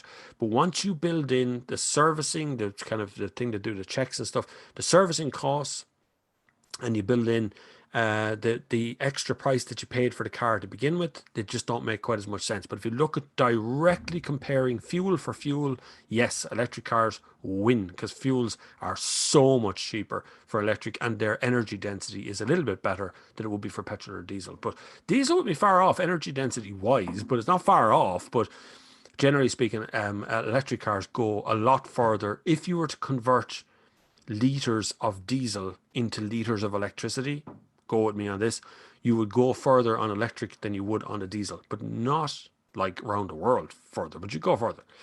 So yeah, fuel for fuel, electric is cheaper. But if you take in all the other costs that you have to go with a car or electric car, or diesel car, petrol car, it starts to balance out in a way that doesn't really make a lot of sense for some people to buy electric. I would suggest myself, we could replace our Leon here with an electric car and we would save a fortune because the tax would be cheaper. There'd be no servicing essentially on it. I could charge here at home. We do so little mileage. We'd only charge maybe once a week, maybe once every 2 weeks, even depending on the car, obviously. It starts to make massive sense because you're going to save money in every direction. But if you're replacing a long range commute car, a diesel car, you get up in the morning, you jump into your car in Portlaoise, you drive to Dublin in and come back in, and you're trying to do that in electric, no, it was going to be a bit of a pain in the hole to get used to, but it does, the price will start to narrow very quickly. Danius, can't pronounce your last name. Sorry, Danius. I'm answering question 217, by the way. I'm an hour behind you. How did that happen? Anyway, sorry. What would you choose? 2011-ish Mondeo 2-litre TDCi or Mazda 6 2.2-litre diesel, 150 kilometres daily commute? Buy the Mondeo. Don't buy the Mazda. Buy the Mondeo. There's good reasons behind that. One is the 2-litre TDCi in the Mondeo is an incredibly efficient car. Really was designed to do that long-range commute that you're talking about. 150 kilometres daily is a fair whack. Mazda 6 will do it. Good car, really sporty. Gets annoying over time because it's a little bit firm under you. And the 2.2 is not as efficient on a cruise. I don't know why they set it up like that. It's like sixth gear doesn't exist, or fifth gear doesn't exist properly in it. Fifth and sixth. They seem to set the ratio a bit funny in that Mazda, but definitely Mondeo is the one to go for. Marty says, going to need to fill up soon. Where's the cheapest fuel in Dublin? Now you see, start sharing that information. I'd love to, would somebody start on the Sunday Service Facebook page? We'll list every fuel that we can see in our area, right? We'll do it on the Sunday Service Facebook page. Flip over there. Andy McAfee will leave you a link in the comments there, I'm sure, somewhere. I missed somebody. Where are the guys that are skipping forward at me? Somebody donate some money. Barry Hughes. Thank you very much, Barry Hughes. You're very good. Glad to have you aboard. I scrolled back too far. I'm sorry. Talk amongst yourselves for a minute. Look through to see what I've already read out. This is where it gets to be fun. Big bubbles. Cross, right. The average EV driver, cross 30. Average EV driver already does more mileage than the average diesel or petrol driver in both Ireland and the UK. I wonder, is that psychological somehow? In some way, you know, it's like thinking I'm not polluting and it's not costing me a whole lot, so I'm going to drive more often. I wonder, is there sort of a psychological switch in an electric car driver that does that? Because I know when I get an electric car, the first thing I do is just drive it till it's nearly empty and then fill it up and drive it on again. I know I do it instinctively nearly because I like driving them. They're lovely to drive around. So quiet and efficient to just get on with things. And then when someone puts up beside you a big noisy thing, you're sitting there going, it's really nice. And you're gone. It's a lovely thing, you know. Anyway, Trevor. Hi, Bob. I hope the zombie apocalypse is treating you well. Tis. I've been keeping the zombies out in the backyard for the crack. There's some laughing. You get a few pints in them. So how far can you go for DPF to do a cleaning cycle? They all vary around a bit, Trevor. It's based on temperature. So DPF does two things. These are particulate filters. What DPF is, it captures heavy particles passing out through the back of the car, and it's very efficient at doing it. But what it does is it sprays AdBlue into that cycle. So into that DPF gets sprayed AdBlue, which lowers the temperature that the heavy particles can combust at.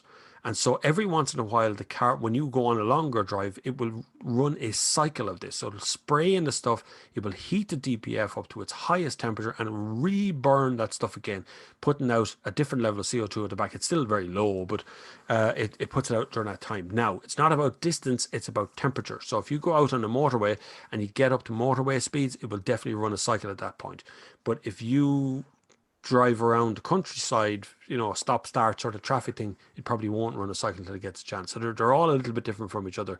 Yeah, sometimes you get a little spray logo on your dashboard when it's doing the cycle. Just keep going when that says it's doing it. Mark Howells Prescott says, good afternoon, Bob. Loved your review on the Skoda Electric. Hope you and your family are kind. Well, no problem at all. We're all good here. Everyone's healthy and well, and trying to deal with the best we can at the moment. It's what the hell is going on in the world. Now it's after hopping forward absolutely properly all the way down to the end. Hold on.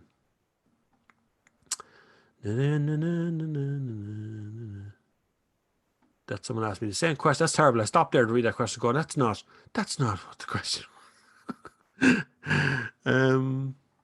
Oh, here we go. Now I'm starting to find this again. Sorry, if for anyone new, what happens is I can see the chat down the side. When I scroll to the bottom of the chat, it jumps to the last thing in the chat. So I have to scroll back up to see the bloody chat again. It's always happening that way. Lee Moore says, diesel down to 99.9 cents per litre in Donegal or 84 pence per litre in real money. In real money, I love that. Andy FX, hi, all. Talk of dealerships hanging tough regards second-hand car pricing, factoring in pent-up desire.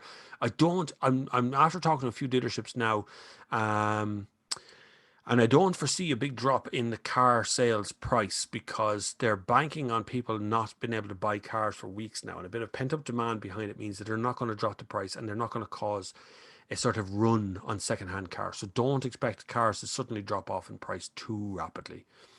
Irish Runners says when their dealerships back open, they'll be back open by the 28th, I think, of this month, but I think some of them are going to try and open earlier than that.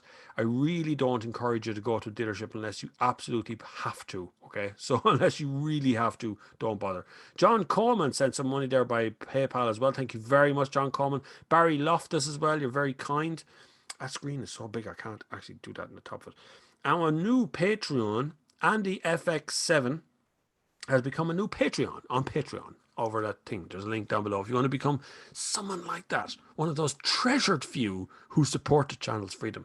It really is, you support the channel in a way that allows me to be able to sit here and tell you anything. There's nothing a dealership or a car company can do about what I say here, which is brilliant. It means I get to review the cars whenever I want, and I also get the chance of making those documentaries that you like so much. Those two that I put up, which is Diesel Really Dead?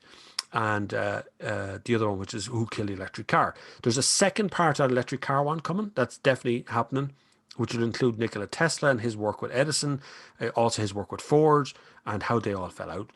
There's also one on starting of tires around the same time, all about that time, that moment in history just before the First World War, where we drove forward at such a rate that we invented nearly everything. And I mean, just about everything you use today was invented. Even electricity through a bleeding cable was invented at that time. So you'd be surprised at mental time of the world. But a lot of it relates to the car industry and how that worked out. Pat Gannon says, yeah, mental health is good. Physical health, not so much. Need to start getting out for a run or something. Honest to God, I look, I don't harp on normally about anyone else's YouTube channel, but I really do find that Joe Wick's thingy, and to get over his voice, his accent, and the water bottle, and to get over that stuff, he really is. And I've done loads of them yoga things, and I've done loads of Pilates and all that sort of stuff through YouTube. But I do just find that Joe Wick's channel just got me in the right. You feel like you're doing the exercises with him, and it really does encourage you along in a way that no one else seems to be able to do it. You don't have to do the morning ones. Look, I was doing one this morning, which is 7 days of sweat. It's called.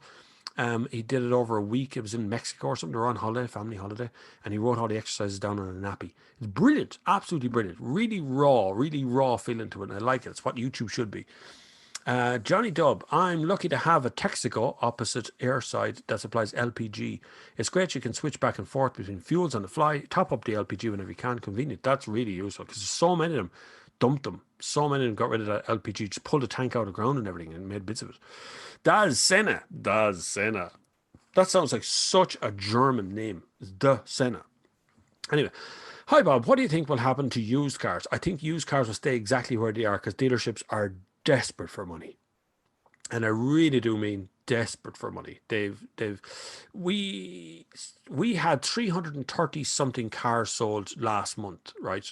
Out of what should have been sold. So it's 96% drop.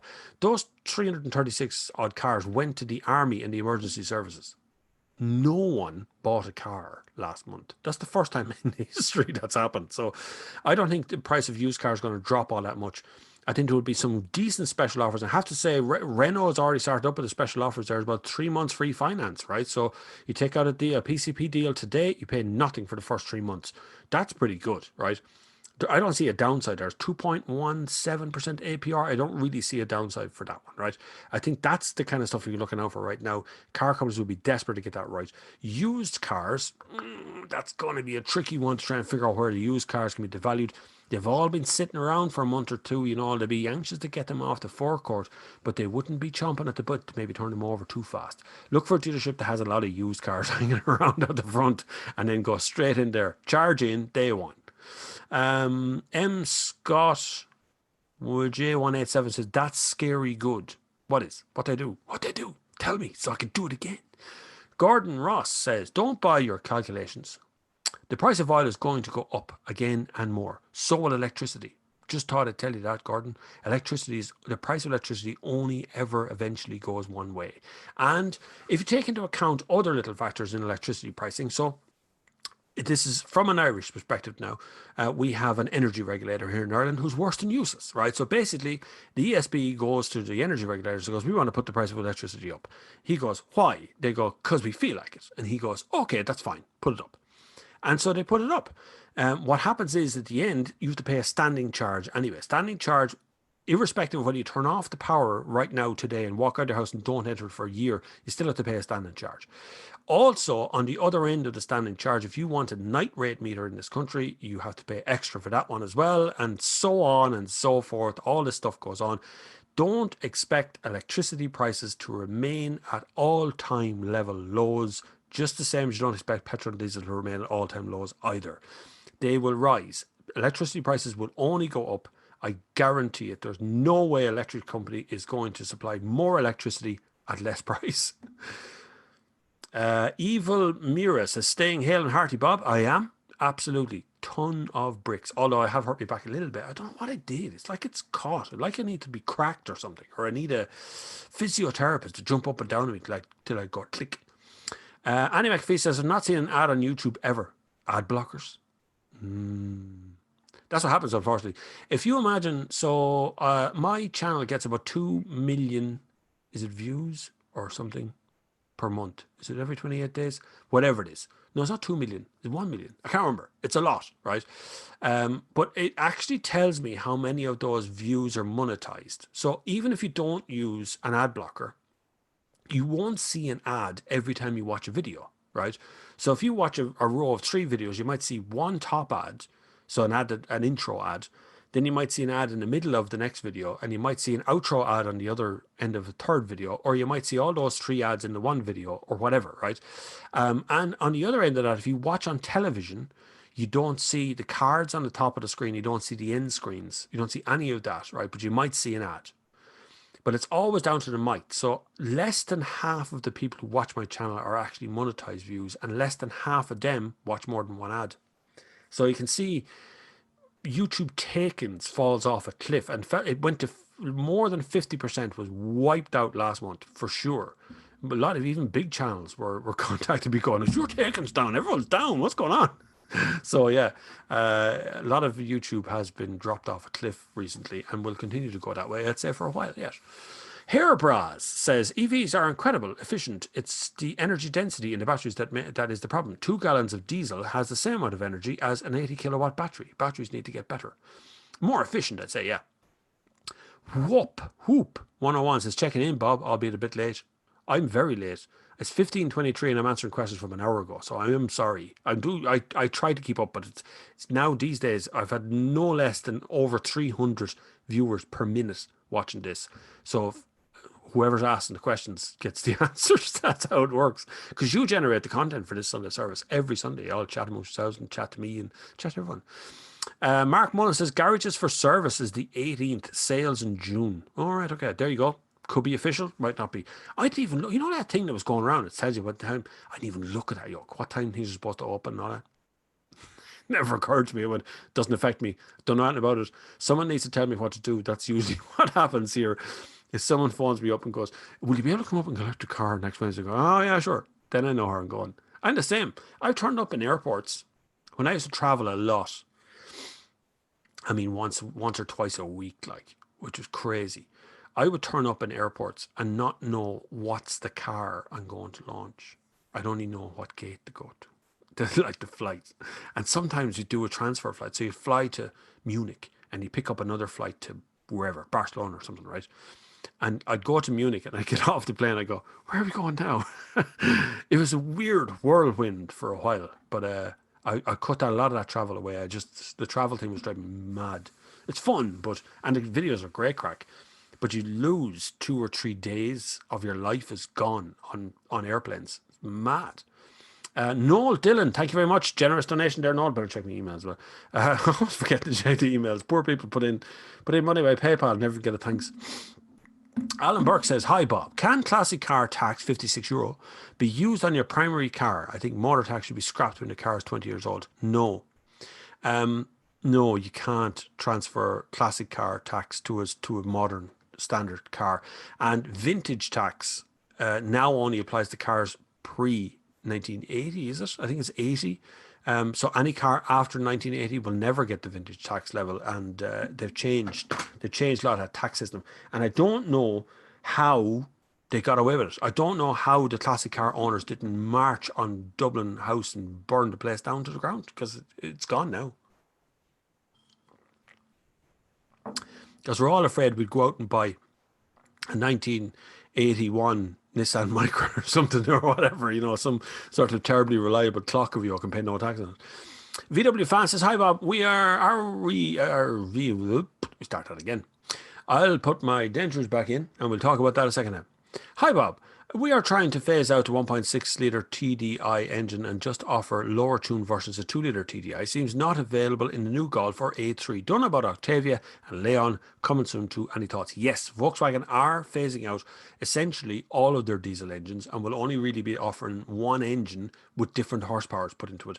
They've been doing this a while though. They used to offer a 105, was it 105 or 110 something horsepower engine for a while, which also came in a 120 and a 150 and a 180, and it was the same engine, just detuned. And so they are definitely detuning a lot of these engines, and I do find it even myself. You get in, you go, "This is a 2 litre diesel, wow!" And you put your foot down, it's like, "Where's the power? What happened there? It should be hauling ass by now." And then it spools up and away it goes. But it's all about fuel economy these days. Fuel economy and CO2 emissions, NOx emissions, keeping all them down. And the way to do that is to make the car rev less, lower revs, lower RPMs, put out less CO2 because the car is under less stress, essentially. But a diesel engine is essentially the same as a petrol engine. So a petrol engine uses a spark plug to ignite the fuel.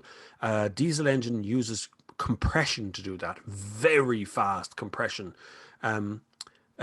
Rudolph Diesel, this was not in the documentary. I didn't put it in. I didn't want to put it in because it's very hard to explain. But Rudolph Diesel used to light cigars, an old-fashioned cigar lighter, looked like a great big tube, like a bicycle pump. And when you pump really, really fast, you got a flame at the end of it.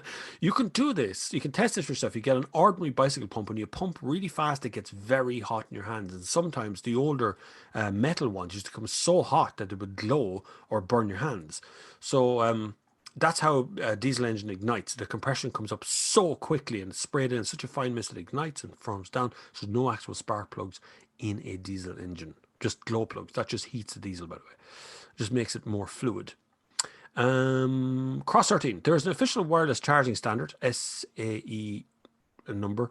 So it uses the resonant couple induction. No safety concerns unless a guy with a pacemaker crawls between. Not very efficient. Oh, right, okay. So they are safe. I mean, because I always think under a car, there's actually quite a bit of room between it and the ground. I mean, this energy has to go a long way to get into the car, doesn't it? Because when you get into a BMW or whatever with the wireless charging tray, and you put your phone down on it and it doesn't work, and you have to take your case off. Like it's only the thickness of a case and it doesn't work in some cases. So I think wireless charging is a bit of a non-starter, really. I think there's just too much that can go wrong and it needs to be so tight, so fine, right over the pad, or it doesn't work. And it kind of a pain in the ass, to be dead honest with it. Cross 13 says parking needs to be very precise for inductive charging to work.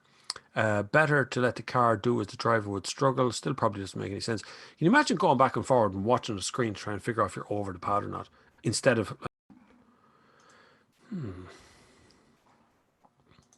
Well, that's unusual. Streaming out, all right. Connection's back on. Okay, I don't know what happened there. It just suddenly dropped out. I don't know why. It's like Zoom just suddenly turned off and turned back on again. All of a sudden. We're back on anyway. Right, we keep going. John Hayes says, "Hi Bob, thanks John." Cross 13, I have wished Elon Musk would shut the hell up a few times over the last few weeks. Do you know there's a history to that guy of doing some real oddball stuff over the years? He didn't invent Tesla. That's not his company actually. That was invented by two lads who got together to want to make an electric car. But he ousted both of them over a period of time. He seems to be a difficult person, and he also seems to not. He always thinks he's right. Every time I've seen the guy interviewed anywhere, he treats people like they're stupid. Like, why are you even asking that question? It just seems like, I don't know. I don't know what it is with him, but he's odd. And there's times where he just opens his mouth or tweets something and you go, why did you say that? It's just stupid.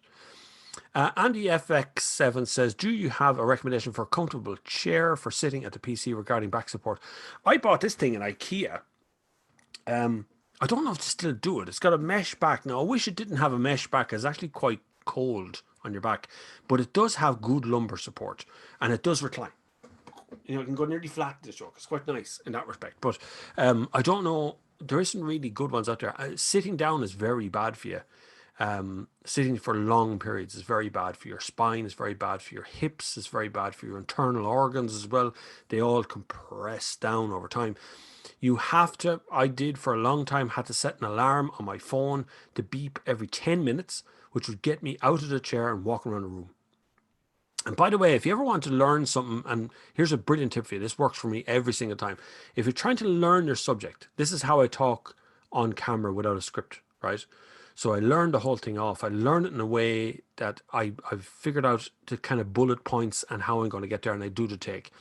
So what you do is you learn what you want to learn. Sit there, read it, learn it, understand it, then go do 10 jumping jacks. And I'm not messing with you. You will never forget it because your body releases a chemical into your system when you do any sort of exercise. And that chemical makes you remember things. So do some exercise if you want to remember things. Evil Mars says, I mean, he's been saying idiotic things for literal years. It's true. Mark Turner Smith, afternoon all. I hope all is staying safe. Can't join in today, lads. Be watching back there. See, he drops a comment like that and then leaves. What other level of importance could you possibly need today at 15:33? Nico says, price difference is gigantic. Hyundai Kona versus petrol versus electric. Yeah, no, that's gas. Actually, that's the first one that did that brought out the same car in 2 models or 3 models, whatever it was. And you look at them and go, why is that one so much more expensive than that one? It's mental when you actually start looking at those kind of numbers. I wish they would really invest in value for money. And it's the value bit that really bothers me. It really gets my goat when I see people are buying stuff and they're being ripped off, but they're being told that they're good to the planet. They're being, that's the best decision and it's the right thing for you. That's what they're hearing in one ear, and in the other ear they're going, hang on a second, this is a bit expensive. Gordon Ross, hi Bob, any Skoda EV updates? Not right now. I'm waiting for prices. What I really want to know from Skoda right now is the price that they're going to charge for that, for the Enya, as I would call it, the Enyaq. But it is based on Enya, you know, sail away, that one, her. Her name is, I can't remember, it's an Irish phrase or something. But I don't have any more updates on it as to whether it's going to be really good or really bad. But I know from Skoda, we're going to get a lot more Skodas in electric. They're going for it. They're going to change a lot of their stuff over to electric. I'd love to see a Skoda Octavia electric. Good crack, wouldn't it? I mean, a proper car with a proper electric drivetrain just in the size of a Skoda Octavia. Campervan Creations is here. Good afternoon, Bob. Hope all is good. Listen, as always, thanks very much, Campervan Creations. As a man I'm going to meet at some stage, he's building a camper van from a Transit, which is quite good. John Hayes, Bob, electric cars need batteries changing at a cost of around £6,000. They are most expensive car to run. Well, if you have to change the battery, it's expensive.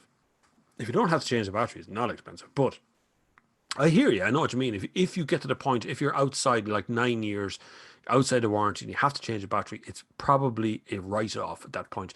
But then, for years, cars were the same. You know, if you blew a head gasket or something on a car and you're going to change out the whole head of the car, it's €400 or €500. You know, it can sometimes be more expensive than the car is worth. And if you're going to change the whole engine, which often happens to some cars as well, it can be very expensive, and you end up with something that's just as bad as the one you're taking out.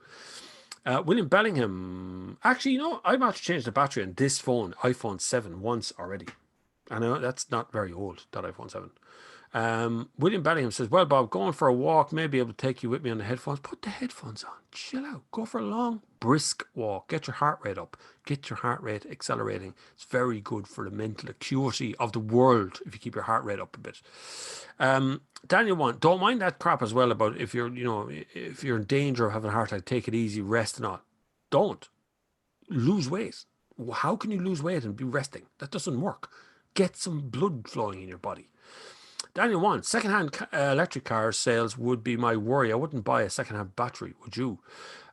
What's a car? I would, I suppose. I wouldn't be too worried about, depending on the age of the car, obviously.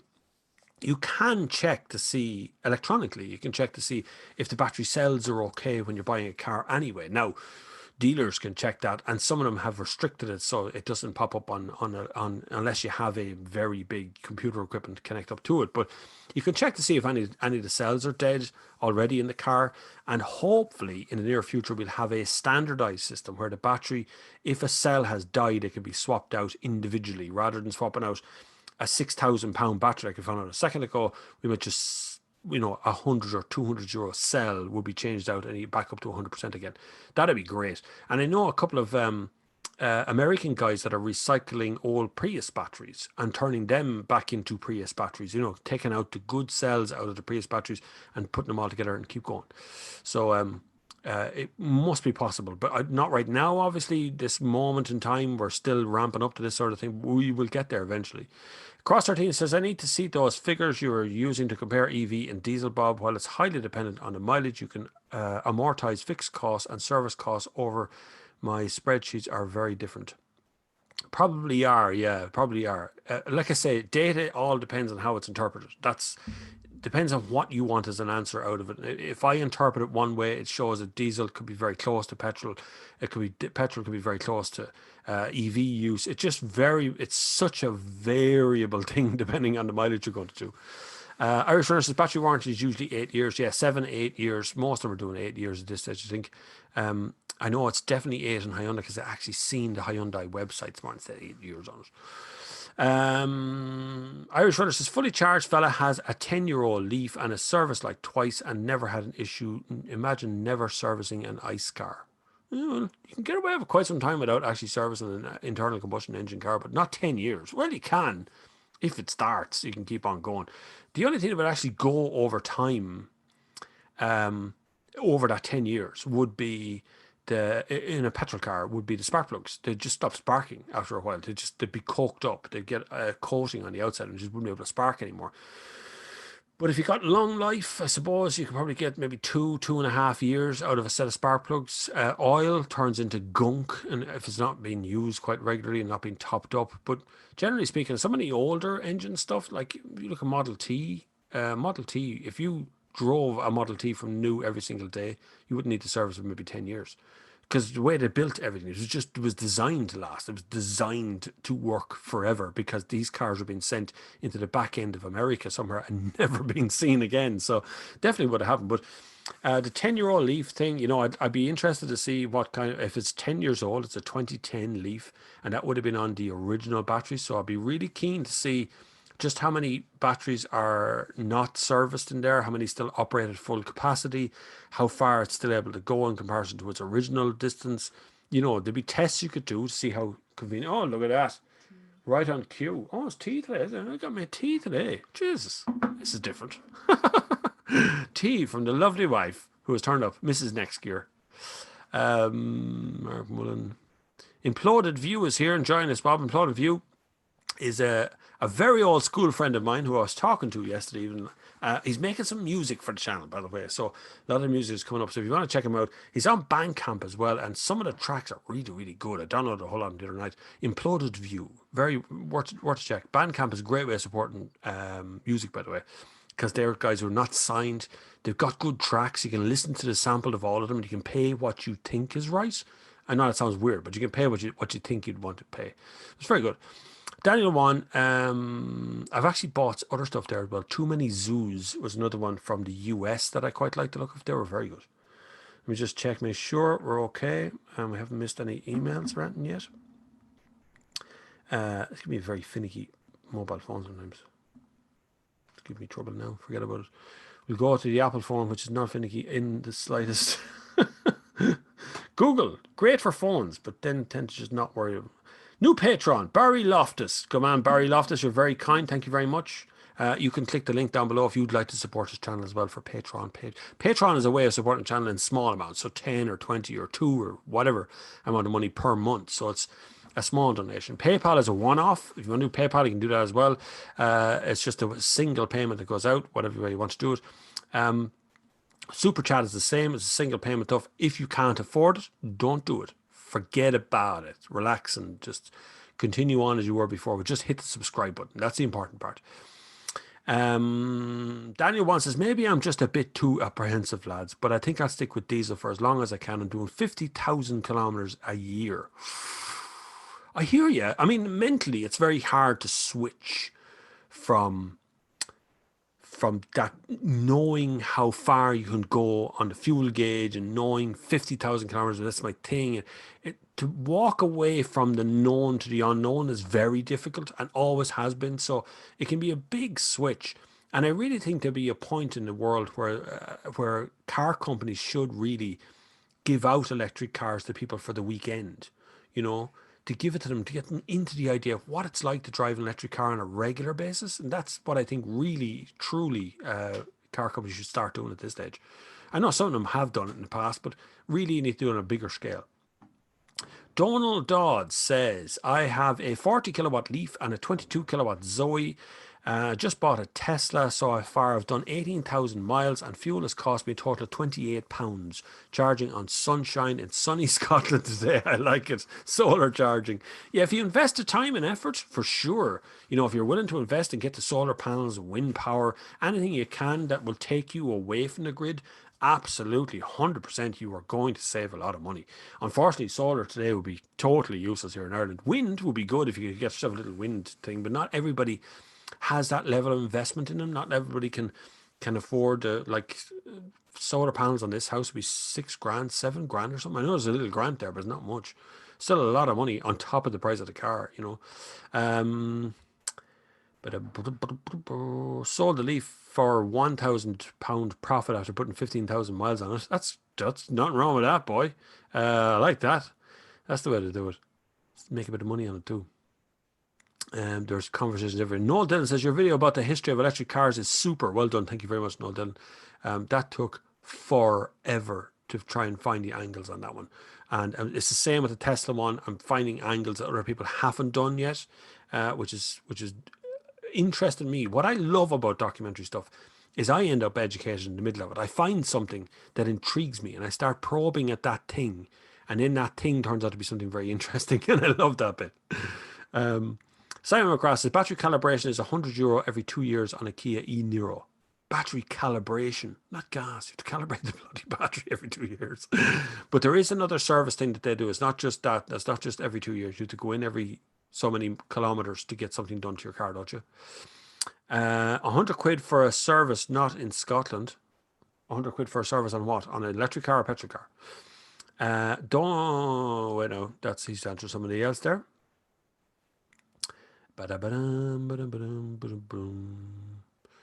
Daniel, there's millions of questions. Simon McGrath, I didn't say a service. I said for battery calibrations. No, not service, just for battery calibrations. Daniel wants says the early insignias gave me awful trouble. I've seen that firsthand. Maybe I've just been lucky with mine. Mine is more of a recent model.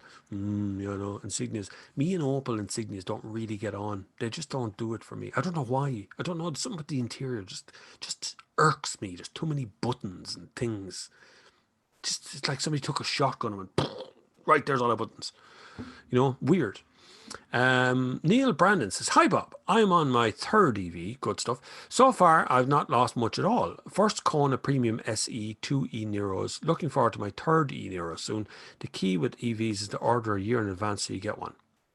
How many cars? Have you many arses or something? Why do you have 3 cars? Why? Like, that seems like a really short space of time to have cars. E-Niro is not out that long. Like, how could you have had 2 of them? What are you doing?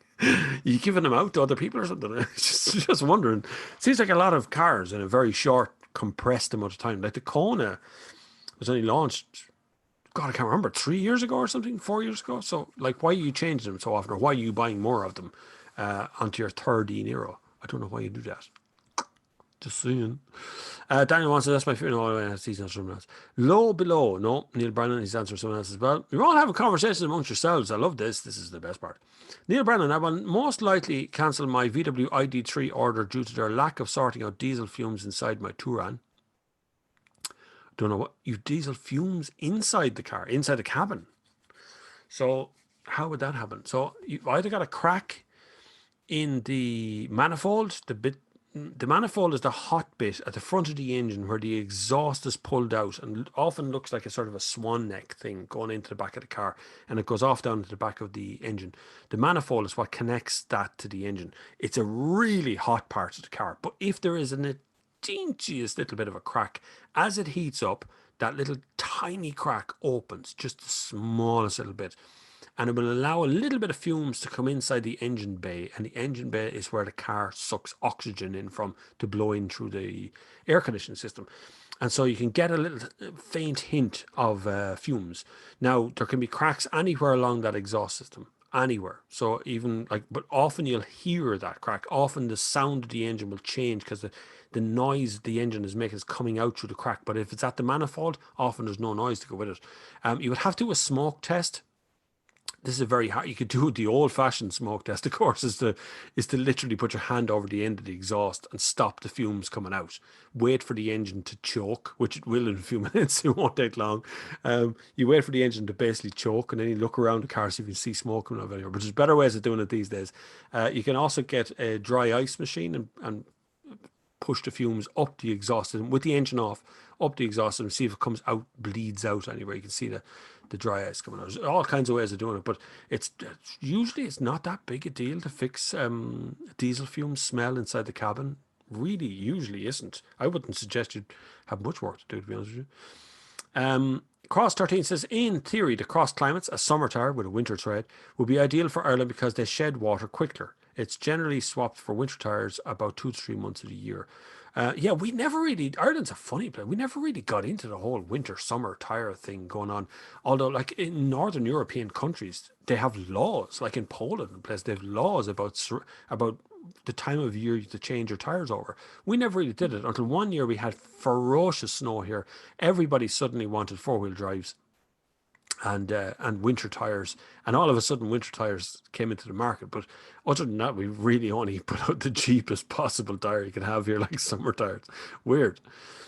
Daniel wants says extremely cheap cars to buy second hand. The Insignia, that's why I went for it. I had a Passat, but it was an absolute pile of muck. Won't say that word. 2010 Passat, biggest pile of. He said it again. 2010 Passat, biggest pile of crap he ever had. They can be. You see, the problem is a lot of those cars, a lot of those Insignias, Passats, Mondeos, they're really high mileage cars, and some people who buy them just treat them really bad because they come as a fleet car, so they're given to them. They come with the job, and so they just drive the hell out of them, and they don't worry about looking at because they don't have to look after it. It goes in for service once every 6 months, and it disappears, and then it comes back, and it's done. It's worked. If it doesn't work, they just hand the keys back and it's gone. And after 12 months or sometimes 2 years, those cars are sold off at auction, job lots. Dealerships buy them up and sell them out second hand. And that's how that whole system works. But you often can end up with either really good, that's been looked after by someone who knows what they're doing, or really bad by someone who's not looking after it at all. Couldn't care less. Lee Moore, looking at a GTE Golf 2015, has a recent battery change recall on early models due to cadmium or something. Would this be reset by 8-year battery pack warranty? The repair on, so anything like that, any of that sort of stuff when it comes to that, Lee, is the repair of the product now starts the warranty on the repair, not on the product, right? So if you bought a brand new cup and I gave you a 2-year warranty, and in the middle of that, you broke the handle off and I fixed the handle, the warranty is still 2 years from the point of purchase of the cup, but the handle is now warranted for another 3 years. So it's the repair of the product. So if there's a recall done on it, it does not reset the warranty of the entire battery up to 8 years. You're not starting again from scratch, but the repair, the thing that's been done, will be warranted for the same amount of time again. It's complicated. If you can get a GTE Golf, they are fetching big money these days. If you can get a GTE Golf, you'd be surprised now at this stage. They're gone up in price quite a lot. Crashbox, never had that name before. I had a set of Continental tires on my car. I cheaped out on Chinese-made tires. The Chinese tires were worse than worn Conti tires. Wet conditions were frighteningly dangerous. Never again. And I totally agree with you 100% on that one, Crashbox, for sure. They are incredibly dangerous at times. The only contact you have with the road at any point of the day or night is 4 little tires, which is the total surface area of 2 A4 pages, right? Total. That's it. That's all the contact you have with the road. If you want to take a chance of what's going to happen to you without, messing around, put some Chinese tires on. I did it myself years ago. I'd just go to WeFit in Newbridge, drive in and go put up whatever's the cheapest tire you got, stick in that car. Because I couldn't afford good tires. But now, a bit more mature now, get kids in the car, the wife drives it, you kind of go, hang on a second. You don't want to cheap out and have a rear end somebody, or worse still, can't stop and really serious and get killed in it, Crashbox lives in the far north of Scotland. Look up what a crashbox is. Well, I'm amused by that name. A old-fashioned crashbox in an engine of a car. It's a gearbox. Cross 13. Tires on your car are one point of contact with the road, not the place to cheap out. Correct. Paul McMillan says EVs have a little to go wrong or change other than consumables. The traditional dealerships models need to be reevaluated by manufacturers. Tesla save 15% of the cost not having a third-party dealers. Also, there's 30,000 people employed by dealerships in this country directly. A Tesla employ, I think, 4 people. What I'm saying is that it's easy to just go, sweep it all away. We don't need them anymore. It's not quite true. Right? There's a lot of people, there's a lot of jobs, there's a lot of things can go wrong here. 10 years ago, 10 to 15 years ago, diesel was the thing that was going to save the world. It was going to be low CO2.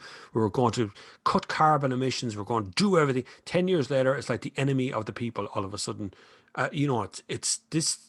These things come in cycles, and we just can't continue to dump everything we know and go, no, that doesn't work anymore. Let's not do that anymore. That's got to go now. You've all got to become unemployed and learn other trades. Because like you could run an EV dealership with just one technician, maybe 2 technicians total, even a busy one. And in the sales room, you just need one person. So there's 3 people and maybe someone to run the accounts department. 4 people. That's it. Running a whole dealership. Whereas a lot of dealerships in this country employ 50 to 80 people each. Eric Watchard, we're quick to forget this country, unfortunately. So doubt we'll learn too many lessons from what we're experiencing. Hope we do, but somehow I think we'll soon forget and go back to the same old. That's unfortunately what generally happens. We just end up going back to where we were. But maybe we'll learn some lessons from this. Defo, one of the busiest days in Sunday service. Absolutely. It has never dropped down below 300 concurrent viewers at any one moment. So it's been a fairly busy one. It actually takes about 3 or 4 days. 4 days for the numbers from the Sunday service to come through as to how many people actually watched and subscribed and liked and super chatted and all. It takes days for YouTube to do it because YouTube isn't used to doing something for 2 hours at a time. Oh, there's a few now. There's a few people after sparking up now all of a sudden trying to copy what I'm doing. 1 or 2 of them even tried to do it at 2 o'clock on a Sunday. So now, it's been 2 o'clock on a Sunday since forever. Anyway, Cross says the whole new biogas injector in Cork will be ramping up to supplying 7% of the gas to the Irish homes and power stations. It comes from farm waste and digesters. It's actually carbon negative. Well, that's a huge bonus because that means essentially, because this house is gas fired and I don't actually have an alternative here. I don't have a solid fuel stove. I don't have oil at the back, nothing like that. It is gas. And I always thought gas is incredibly efficient. And it is. It really is efficient at doing what it does. But I don't like the idea of not having an alternative. I like the idea of having some alternatives to that. But if we can get biogas, digester gas that is completely renewable and carbon negative, I'm sorted. I'm going to keep that. Any word on the Mark Huston says, is that Houston? Houston says, any word on the Say It Lay on Mark IV in Ireland? Not out yet. Was supposed to be at the international launch of that. That got cancelled as well. Anyway, the one I was actually most disappointed of being cancelled was the Skoda Octavia because that was in Greece and I like Greece. And I like the car, so it was win-win. Robert Doyle, Bob, in your opinion, what was the worst VW in the past 20 years that you've ever drove? 20 years? Bloody hell, let's go back a fair bit there now. There's a big frumpy Volkswagen Golf. The one, it's curvy. It was one of the only kind of curved Volkswagen Golfs. That thing was like a dog to drive and came with windy windows in the front as well. There was also a Volkswagen Fox, which was not great to drive, but there was a GTI Fox, which is like hen's teeth, and if you get one of them, you'd be sorted. But the Fox itself is an ugly-looking, weird car. But probably 2 of the worst I can think of. Marty O says, I've had my Passat serviced every year. The first 3 didn't do engine air filter. Had it done 2 weeks ago and I changed the filters myself. The difference in power and pickup is unbelievable. Absolutely. A car, essentially, I know it's a machine, but a physical car, a diesel or petrol car, they breathe like you do. They suck in air, they fire it into a little compression chamber, a piston comes up, an explosion happens, the piston goes down, you get drive. But without the correct mix of air and fuel, without that being perfectly corrected, you're always going to be down on power by miles. Talk to any race driver, talk to any guy who does race days up in Mondello or goes rallying on the weekend, and they'll talk about being down on power because of air. They rip out induction filters, whatever they can do to get the better air in. So even if you were to open up onto your car, take your current air filter out, hoover it and shake it out and bang it and do that sort of stuff and put it back in again, even that's going to improve your fuel efficiency and your horsepower. Marty O says, anyone want to buy a Passat with a service history? He's trying to sell his car while he's here. Go for it, man. Below. That's a good name. Okay, free speech, where? Right here. I'm right here. It's a bit of a stretch to call that episode journalism. It was entertainment. A big fault of Tesla is that they're still protecting themselves like a startup. Look, we're talking about something that happened 10 years ago. Now, I'm not saying it was journalism. What I'm saying is Tesla didn't like what Clarkson was saying in it, and he sued them for it, which is a warning to everybody else that if I don't like what you're saying, I'm going to sue you for it. That's what I'm talking about when it comes to journalism. When journalists are sued all the time, right? Working in big publications, it happens all the time. Somebody attempts to do a court case somewhere. But when it happens, when somebody does like the first review and it's very negative towards the car itself, and the first reaction is to sue, they lost, but to sue, that is a warning shot. That is a shot that says, if you don't like my vehicles, either don't drive them or give them positive reviews or give them no reviews, because if you give them a negative review, I'm going to sue you. And a lot of places are not the BBC, including me, and I would be nervous if Tesla sued me. So, because they're a litigious kind of a company. They've done it before. They've sued multiple people over time. So I'd be nervous about doing that. Now, the difference here is, of course, this is Ireland, and I get to say whatever the hell I want to say because I'm a car reviewer. So that's how it works here. So it's an opinion thing. You can't be sued for your opinion. But at the same time, that was a warning shot. That's what I was talking about with journalists. Not saying that Jeremy Clarkson or a journalist. Nigel's modelling bents, who's a regular contributor now. Hi Bob, me again. I have found a buyer for the RS now, so a brand new Raptor on the cars. Whoa, nice car. Once this lockdown is over now, about that water bottle. What was your email? It's bobflav@thenextgear.com. I do have a Ranger Raptor email, a water bottle somewhere here that I got on the international launch in Morocco. And it has Raptor in it. I can picture it in my head. I just don't know where it is. It is around here somewhere though. Can't be very far away. I better thank whoever that is. Alan Montgomery, thank you very much. You're very kind. That's great to have you aboard, Alan Montgomery. We love you. Anyway, perhaps this is ultra-modern, hip, gender-neutral world where people can identify as anything. Everyone should be called Bob. There you go. Yeah, it's just easy. Because Bob and Bobby and all them, they're all male and female names. Works perfect. There's Roberta, there's Bob, there's Bobby, all them. Spelled Bobby with an I and it's a girl's name. Jason Cave, Bob, they'd put it on London Reel's website, not on YouTube. I'm here most weeks. Howdy. Oh, right, okay. I didn't watch it. I haven't watched any recent sort of... You know, the worst part is I used to watch some of the guys who did the prepping videos. I quite liked them. They'd go off out into the woods and they'd carve an arc out of a tree or something, right? It was very relaxing to watch. But then as soon as this pandemic started, they turned into like zombie attack mode. So I stopped watching them. So I ended up not watching anything either by London Reel or any of those kind of places. I don't really buy into that sort of stuff. I don't believe for 1 second that a 5G tower is going to give you anything other than a mobile phone signal. I really don't believe these things. I mean, why would it make any sense in anyone's mind to poison the people who are going to use the product that you're erecting outside the door?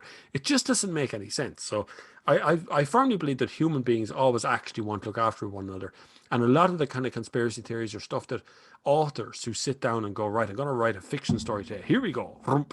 And away to go. And somebody takes that to be kind of real. So I love the conspiracy. I love them. I loved aliens landing and I love the pyramids are all connected. And, you know, I love all of it. I think it's funny. It's a great distraction, but it doesn't keep me awake at night or anything. Below says, it's a bit of red herring to be caught up in the identity politics. It's a civil liberties. The key is not to inhibit others. That defence is what has characterised the 2010s. If that's back to censorship. I still will always harp on about censorship. I don't like it. I think if you're going to create a platform like YouTube or like Facebook or Twitter, you can't then at some point in the future decide I don't want that kind of content on my you know, you can't just turn someone off because what they're saying isn't true. Because if that was true, all of the journalists would be out of work now. All of them. There'd be no paper would exist anymore because half the stuff they say is lies, essentially, kind of an interpretation of a lie. And some of them are just barefaced lies. And a lot of those journalists work in television now. You know, a lot of those journalists were caught mobile phone hacking over the years and things, and they're still on the telly. So they don't get censored in that way, other than being responsible to the producers of the show. But when it comes to something on YouTube, you just can't go, look, I'm just going to turn him off because you know what? He thinks that 5G has created coronavirus. So let's just turn him off. Just get rid of him. Dump him. Don't need him anymore. That's not true. That's not fair. It's not a fair level playing field, and it just amounts to being proper, honest to God, censorship on a level that we haven't had before. Really, seriously, a serious level. Here we go. Mark Mullen says, "Hi Bob, replying to the kilometers per year for EV. If you do 40,000 kilometers per year, it's 800 a week. Most could be a commute less than 200 a day. All can do charging at home." I don't disagree with any of that, Mark, whatsoever. You're absolutely right. They could all do that kind of mileage. Generally, well, within possibly not like generation one Nissan Leaf or you know those kind of older ones would struggle to get that kind of range, but you could certainly all do the charging at home, yes. But it my point of saying the electric cars aren't cheap to run is the things we're not talking about in your sentence there, which is the service cost, not service, but the check cost that they put in there, which is 125 quid, 140 quid, sometimes 160 quid, has to be done every 15,000 to 30,000 kilometers. The installation of stuff, the difference in price of actually just buying an electric car versus buying a diesel car. When you start, and the price of fuel falling right now, the price of electricity will go up. Once you start bringing it all in, it all starts to narrow down a little bit. It's not quite as clear cut that this person should have an electric car. I could have an electric car for sure. Many of you can make electric car work very, very well for you, but you should really study why you're being driven into one or the other at the moment, why that is the next thing to have. Sometimes I said it since the beginning of this year, you should wait till next year for electric cars if you want to buy one, if you want to have good choice in the market, because there will be so many different brands who've brought what they can do to the market that it has to drive the price down. The price is too high at the moment. Jason Cave says the demand for electric goes up, then the cost will rise too. That's just natural supply in the market of anything, to be honest with you. Paul McMillan, my 20,000 miles per year is almost all free. E-car charging free for now. Where are you getting free charging on e-car? Workplace charging free, and solar panels at home. Servicing costs £65 so far. Okay, so there's another point that's been brought up again. So in this country, if you say you have a business in this country, you employ 10 people, and those 10 people now drive electric cars, but you haven't put in a charge point in your business, right? Now, what is to encourage that business to put in the charge points? This is a problem I come up with multiple times, and I've said it multiple times before, is that we need to encourage every business that can put in a charge point or has a space for a charge point to put one in. And in that way, the charge points become so everywhere that you don't ever feel like you have to worry about charging. You'll always be able to charge. You don't need a special green space at the back end of some car park in an exclusive car park somewhere. What you need is 500 charge points in IKEA's front door. That's what you need. That's how you tell people that driving an electric car is ordinary. It's a normal thing to do. It's not a special thing. You're not some physical special space that you need to mark out in a distance somewhere. You can just go over there and charge. Ban Powell, shocked when my friend had his EV service. They charged £675 to service the high voltage charging system, mainly involves fluid changes. Whoa, that's expensive.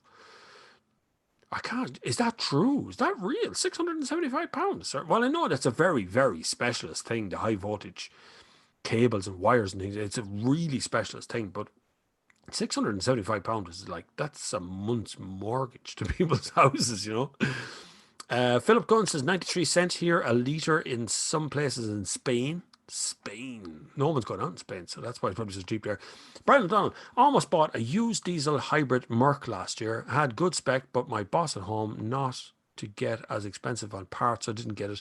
Was so comfortable. Yeah, it was. Yeah, they did it as well. Diesel hybrids were Mercedes. Peugeot did it for a bit. There was a Volvo one that they toyed with a few years ago, but I think it was down to just price. Just if you throw in the hybrid bit on top of the diesel engine, the car just looked really expensive.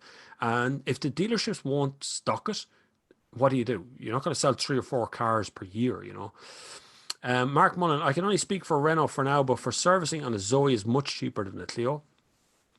Oh, I'd say servicing is, but it's not necessarily servicing. Of course it is, because there's no wet parts to service other than shock absorbers or something. We're going to service them, but on the flip side of that, there's this check that has to be done on Nissan every year, on Hyundai. I've seen them both talk to me about it. Some of them say 15,000 kilometers, some say 30,000 kilometers, and that is a service cost in itself. It's not necessarily a service, but it's definitely a service cost. Yo, Bob, something I never heard before. A unit of diesel emits 13% more CO2 than petrol. I don't think that's right. I don't think that's right. Petrol is much higher CO2 emissions from tailpipe emissions we're talking about now, not sort of overall emissions, but tailpipe emissions. A petrol is higher CO2 than diesel, which is what's weird right now because more of you are buying petrols than diesels, which means our CO2 emissions are actually going up, not down. Lee Mycroft says, I did a trip from Northern Ireland in my Ioniq, had to charge twice at eCars, cost me €9 to cover 280 kilometres at 3.2 cent per kilometre. By my reckoning, an efficient diesel will be around 6 cent per kilometre. You're probably about right, yes, 5.80 to 6 cent per kilometre would be about right for a diesel, yeah, for sure.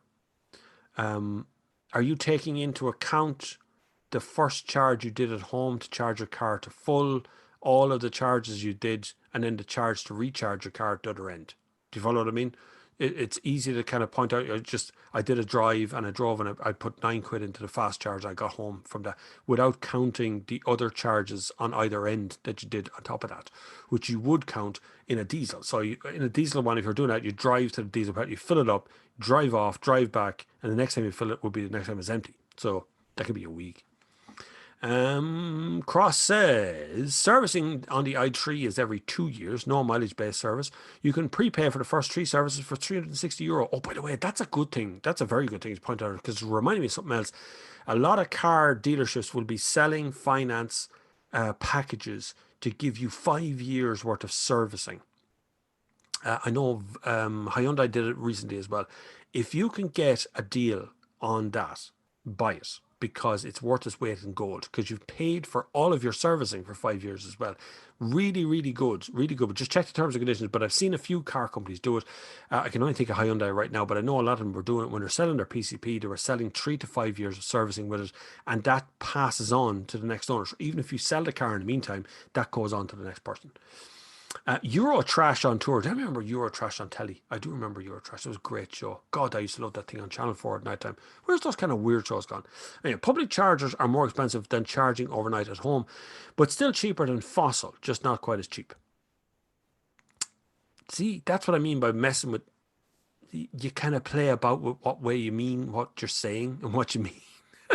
Because yes, electric fuel is cheaper than diesel and petrol fuel, but if you start adding in all of the costs, the purchase costs, the devaluation costs, the get out costs, all that stuff, that you add it all together and it starts to narrow it all down. I think we should need to be buying cars and selling cars based upon what people need and how they use them, rather than going, you must buy it, because a lot of people are scared into diesel and then or into electric, and then they don't like it. They get it and they hate the bloody thing. They want to go back. So other people buy into it and just go, yeah, that's fine. I'm okay with that. It just wanted something to try to work in anyway. And they're okay. They'll get by, as will a lot of people get by. Skip forward again. Below says 5G is less energy than light bulb. It has, yeah, and less heat. I actually know a guy who was installing, and he doesn't want his name. He's installing 5G towers. He's doing it like it's his job. And he's standing beside them. They're turned on. Nothing happens. Nothing. Like you should put your face against it. It's the only way it's going to hurt. But I mean, these can't be good for you strapped against your head either. When you're permanently on the phone. But it's ever happened to me, and I'm on the phone so often. I mean, it's mental how often people phone me. I wish people stop phoning me and stop sending me messages. It'd be great to wake up one day and not have any messages. Actually, probably wouldn't. I'd probably freak out if I woke up one morning. There was nothing. I think my whole channel's been shut down or something. Because there was millions and millions of questions on the channel. Unfortunately, I cannot keep up with the amount of comments these days. I used to be able to answer everyone's comment they'd leave on a video, and I'd spend time. But now there's like, I can't how many hundreds a day that come in now. It's just gone absolutely bazookas. William Hayes says, Bob, I guarantee the fuel prices will start climbing back up from the 18th of May. You're absolutely right. As soon as we start driving again, the price will go back up. But the only good thing is that the price of oil has gone down and stayed down because Saudi Arabia are fighting with the Russians, essentially, on prices, not physically. And they're fighting between themselves, and the Russians have kind of started something with the Americans as well. So between a whole lot of them, because they're the ones who control the oil prices. Bob, I'm Irish from up north, says Daz Senna, not German, nor Italian, nor Brazilian, wherever Senna was from. He's from Northern Ireland. Anyway, Operator Hoot says YouTube don't pay creators enough for their content, so I block all ads. Then they pay creators like Patreon stuff. All right, okay. Well, you see, the way we get paid is weird. The way YouTube pay us anyway is very strange, because what they do is it's based on watch time. So if you watch an ad, a 5-second skippable thing, one that comes up with skip now, right? And you skip it, but you watch my whole video. So you watch a 10-minute or 12-minute video, and there's another couple of ads played, and you skipped all them as well. You're a good viewer, so I'll get good money from YouTube. They'll actually pay decent money for that, reasonably. Well, I say decent money, but reasonably decent money. Now, if you're a person who blocks all the ads, they don't actually show you a lot more content. So they'll show you my video, and then you disappear. So YouTube have to pay me if you watch an ad. I prefer YouTube pay me because I give them 70 hours a bloody week, right? Between comments and learning how to do things on YouTube and getting on and watching stuff myself, I give them a lot of hours a week. So they owe me a packet of money. And if I take a holiday, you know what? If I don't upload something, nobody comes to the channel. It just drops off a cliff. So I'm more interested in them paying me money. So if you can turn on and off, you can turn on. I have ad blockers on my Yoke as well, because I like to see what ads look like when they're on and off, and when you're laying out an ad, you can turn things on. So I turn them off for YouTube and just watch the ads and let them play, because also on affiliate links, down below in the comments, there's a list of affiliate links to take you to Amazon and stuff. That gets me a cut if you buy something on Amazon. If you buy anything on Amazon, I get a small cut of that, right? You don't have to buy something from the shop directly for me to get a cut.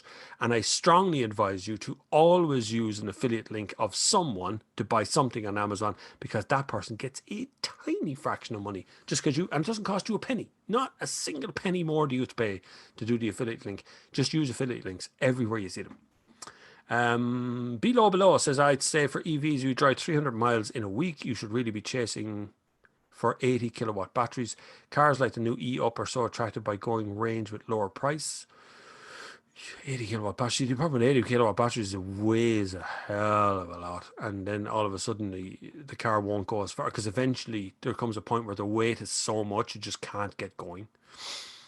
Diesels also need to extra squirt if fuel raise RPM. It's what causes the soot. Yeah, it's lower. It's the start of the car that actually causes most of the soot buildup. Induction pads always felt gimmicky to me. There to make the fun of the drivers who say they forget to charge and don't want dirt in their hands. People just want the idea of not being able to stretch a cable across the road. I think that's what's on people's mind. You're just all going to have to work harder so you can buy a garage, right? Just live with it. Maybe he gets stupid questions. It happens, There's no such thing as a stupid question. There's only really a stupid answer. That's, people, if you have a question, always ask it, because I guarantee, especially in a room of 10 people, you ask the question, there was someone else in that room who wanted to ask that question as well. I guarantee it. Happens all the time. I know, because I'm always at press conferences, and notoriously some journalist will ask either what seems like a thick question, but actually is very good, or is an incredibly well-informed question and nobody has an answer to it. So there's always one of those kind.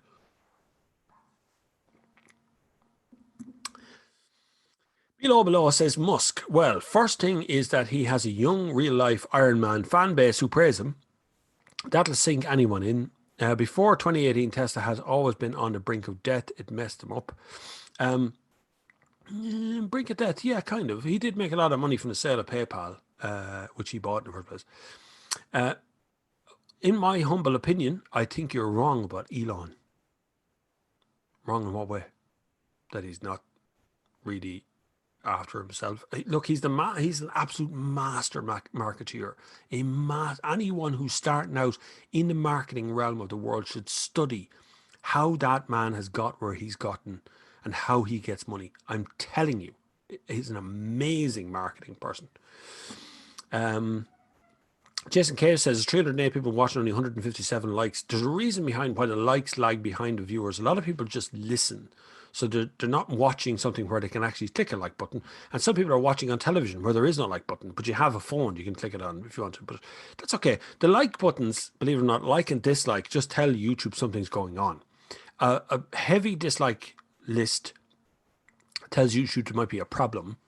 A heavy like list tells YouTube to send more people. That's how that works. Neil Brennan, in order to compare battery cost to car cost, compare the cost of changing a VAG DSG gearbox and a DPF. Could be €6,000 more, not to mention the EGR valves, another 2,000. Yeah, I suppose if you want to change out the entire lot, like, yeah, it probably costs about $6,000 or so, but how often does that happen? I don't know how often batteries are changed either. Swap the transmission. If there's anything to be said about EVs, new battery puts new life in the car and the motors and the inverters. What propels the car is highly reliable. Yes. The issue is that likes of Nissan does not operate like that. Right? John M says Bob is the truth. The truth. Jared Hewitt, who's here, who should be looked after as well, because he's Corago, if you want to get your stuff on Zoom like I'm doing here as well. Happy Sunday, Bob. Pulled up alongside gorgeous Ferrari 308 in Sandyford yesterday. Drove alongside it for a bit. My two lads fell in love with the petrol smell of a wonderful car. I think I know the owner of that car. It's a beautiful, beautiful machine. It is bright red as well. It's a lovely, lovely car. All those kind of old cars make a certain noise that I enjoy. Like, there's a noise of electric that doesn't make any sense in my brain when you're going, when you're in a Model 3 or a Model S or something, and you put your foot down, and it's like, wow, this is so fast. But there's no audible cue to tell you you're going fast. Whereas you do that in a petrol car, a performance petrol car like an M5 or, a RS6 or something. There's a noise that makes you feel like you've been hunted. It's like coming over the hill as a lion at you. It's that kind of stuff is brilliant. I love that stuff. We're way over time. Look at that, 20 past 4. This is getting longer and longer and longer every week, but that's okay. The lovely wife she did later. I always call her the lovely wife. I'm with that woman. I'm with my wife 23 years, 24 years. 23, 24 years, something like that this year. We're married like 3 or 4 years, 5 years, something like that. But we're together 23 years. I can read her mind from the other end of Tesco's, right? That's precisely what it is. And so we know each other incredibly well. And so she wouldn't mind whatever I call her. I get away with murder. She get away with murder, don't mind you. Mini Egg says, did you see the fully charged video on German battery recycling company? Thought it was reasonably balanced for fully charged. Well, everything was wonderful again, wasn't it? The problem with recycling is recycling doesn't always mean what you think recycling means, okay? So things that can be recycled are physical things that can be either melted or burnt or turned into another product. So, plastic bottles like Coke bottles, most of them turn out as fleeces later in the year, right? So a fleece that you have like this kind of fleece, that kind of fleece, standard fleece that you get in a shop, that kind of fleece is probably, some of it at least, is made out of plastic bottles, right? Now, the problem is that you can't recycle that fleece into anything else. So the fleece can only ever be a fleece. That's it. And in actual fact, a lot of those fibers that come out of that go into your washing machine and go down into the sea, and they're destroying the ocean, right? Because we're still doing plastic into something else. And there comes a point where plastic can't be recycled anymore till it degrades down to a plastic bag, really thin crap plastic, and ends up in landfill anyway. So if you're going to start recycling batteries, and I did see some of that fully charged video, you're going to start recycling batteries and then grinding things up into something else. How often can you do that? Can you, when that comes to its life, end of life again, can you recycle it again? Or is it only now twice or three times? Or how often before that's gone, right? So you have to be really careful about thinking that recycling is the answer to everything. It isn't. Using less is the answer to everything. Annie McPhee wants to know what brand of tea I have in the house. It's Barry's tea. It's from Cork. There is no other tea on earth that ever even remotely tastes like it. Lion's Tea is an English company. It used to be an Irish company. It was an English company. Would be the other brand. And then there's a couple of good teas you can get in Tesco's and or in Lidl and Aldi and stuff as well. They're actually okay. But Barry's tea has a flavour like nothing else. I can taste the difference every single time somebody makes tea for me anywhere else. Like, I know that's not the tea. Ali Davis said, any A86 is near you? Yeah, there's a couple. There's one here in Portlaoise, I think, that I've seen a couple of times, a modified one with the little tiny wheels on it. I've seen a few. There's a few. They're very hard to come by now because a lot of young guys bought them and just wrote them off, just done donuts forever. And then, of course, everything breaks after a while. We do donuts for long enough. Raven Grace this afternoon, Bob. Thanks very much. Welcome. You're late.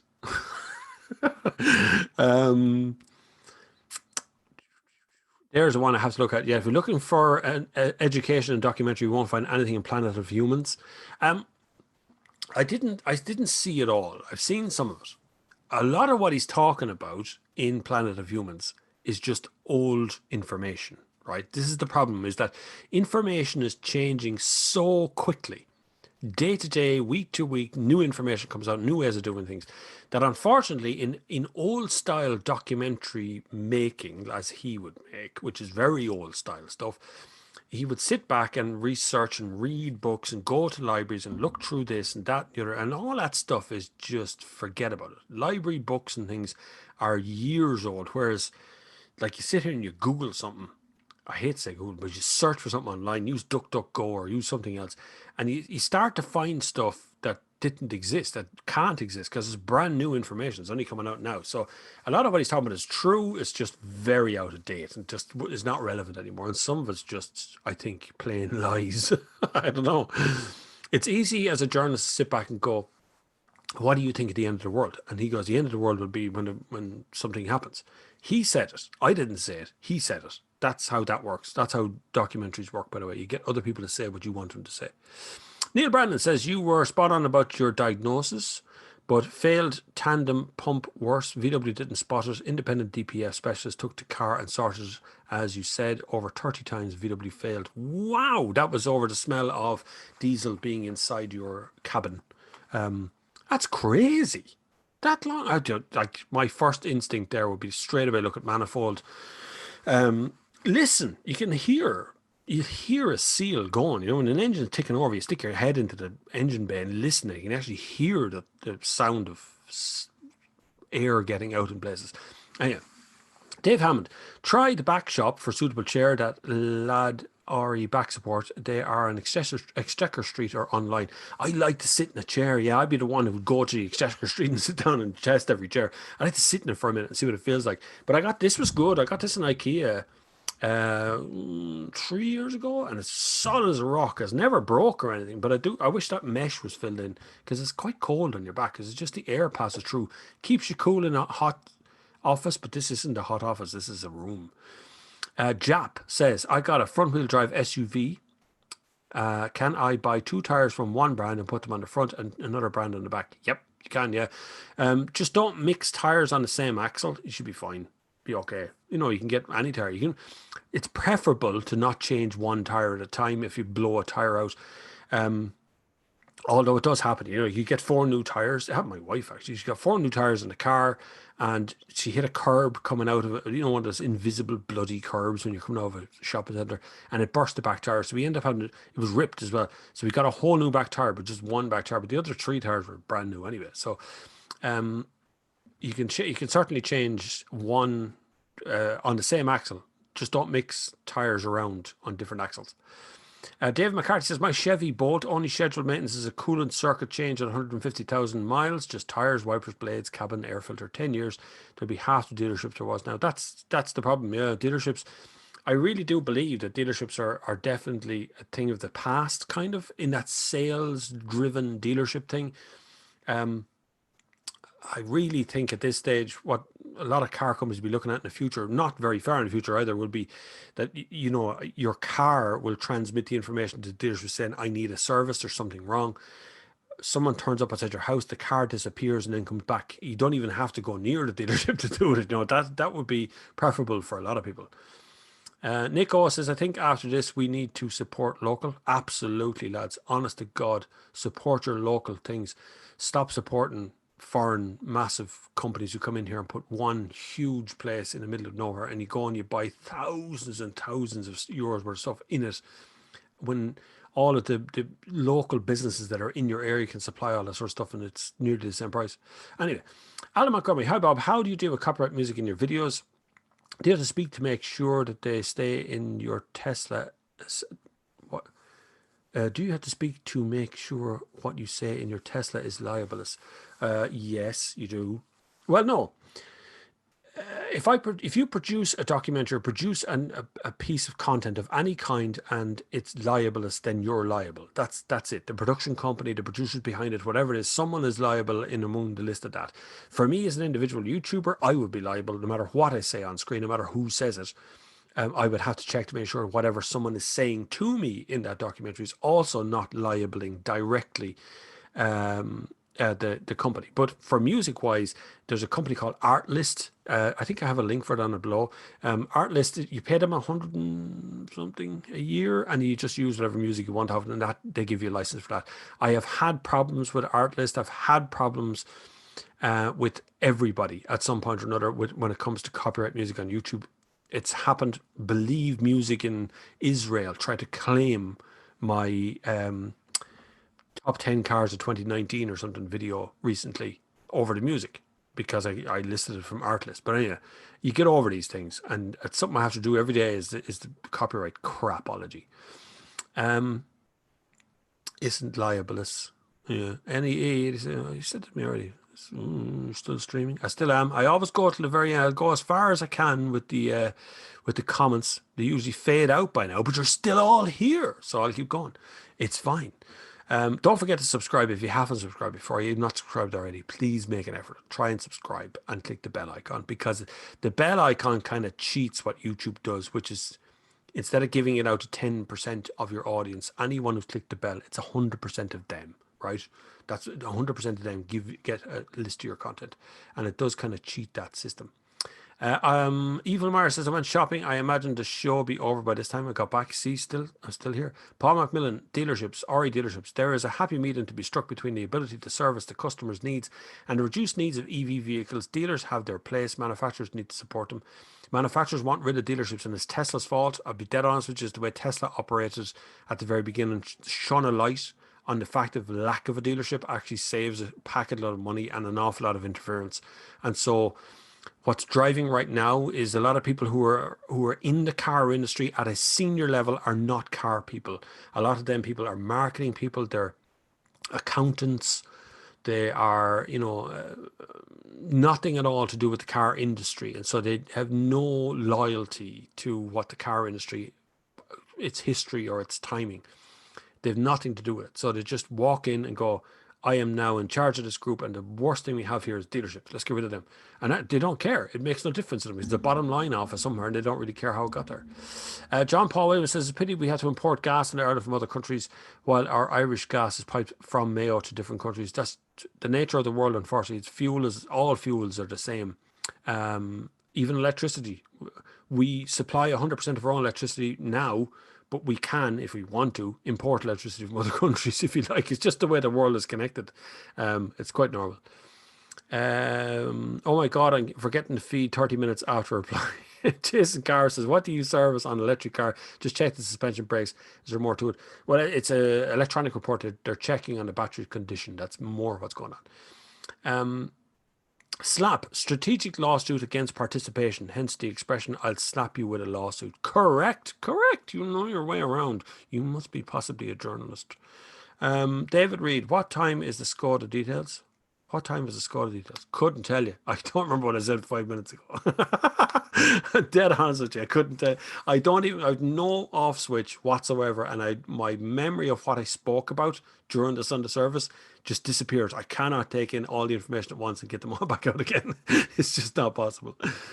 Jason Cave. They are saying that 5G emitting at 60 gigahertz affects the respiratory system and can cause similar issues to cancer. Who knows? Of course, there's always going to be a company out there who want to install 5G to give me cancer. I just find it funny when people think that that's what the end goal is. I love the idea, but I just think it's kind of stupid.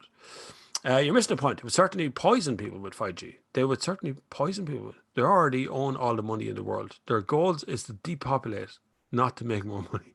They're depopulate. Gets better and better every day.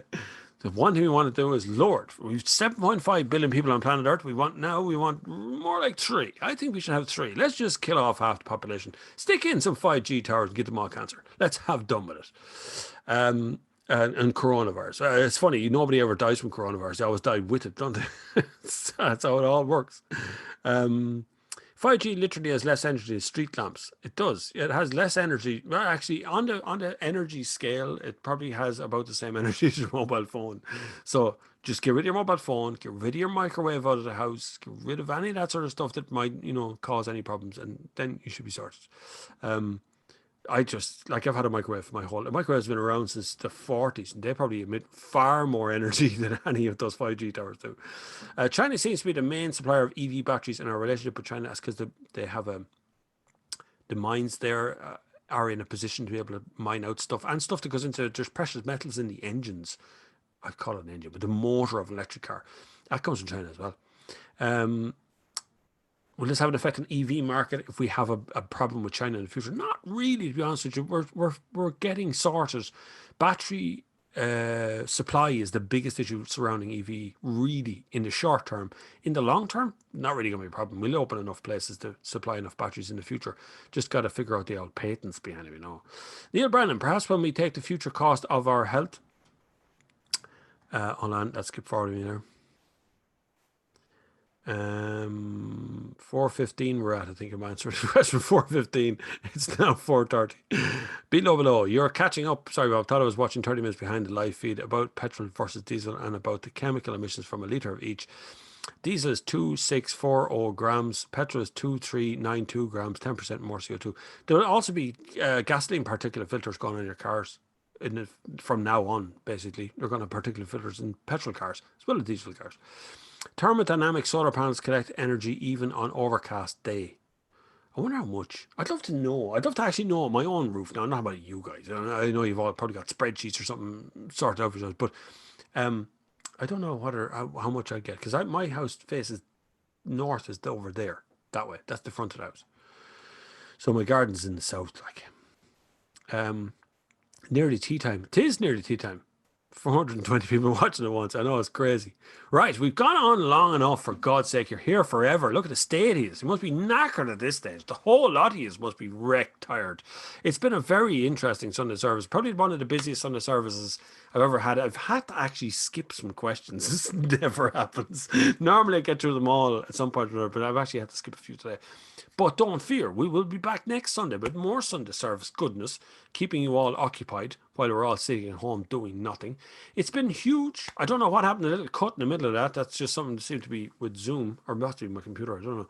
But I will be back next Sunday as normal. There will be loads of videos this week. You can join us over on the Facebook page. You want to talk to the lovely, friendly guys that are over there. Andy McAfee will allow you entry. You will ask all the questions you want. It's good crack over there. I do drop in every once in a while. I don't always get so many bleeding comments. I can't answer them all. Thank you all but for joining me today, though. It's been absolutely phenomenal. Hopefully, you will subscribe at this point. You can support the channel in whatever way you want to support the channel. But just hit the subscribe button. Loads of videos coming this week. Glad you enjoyed today. And hopefully, I will see you again next week. Thank you all very much for joining me. And until the next time, I will see you on the far side.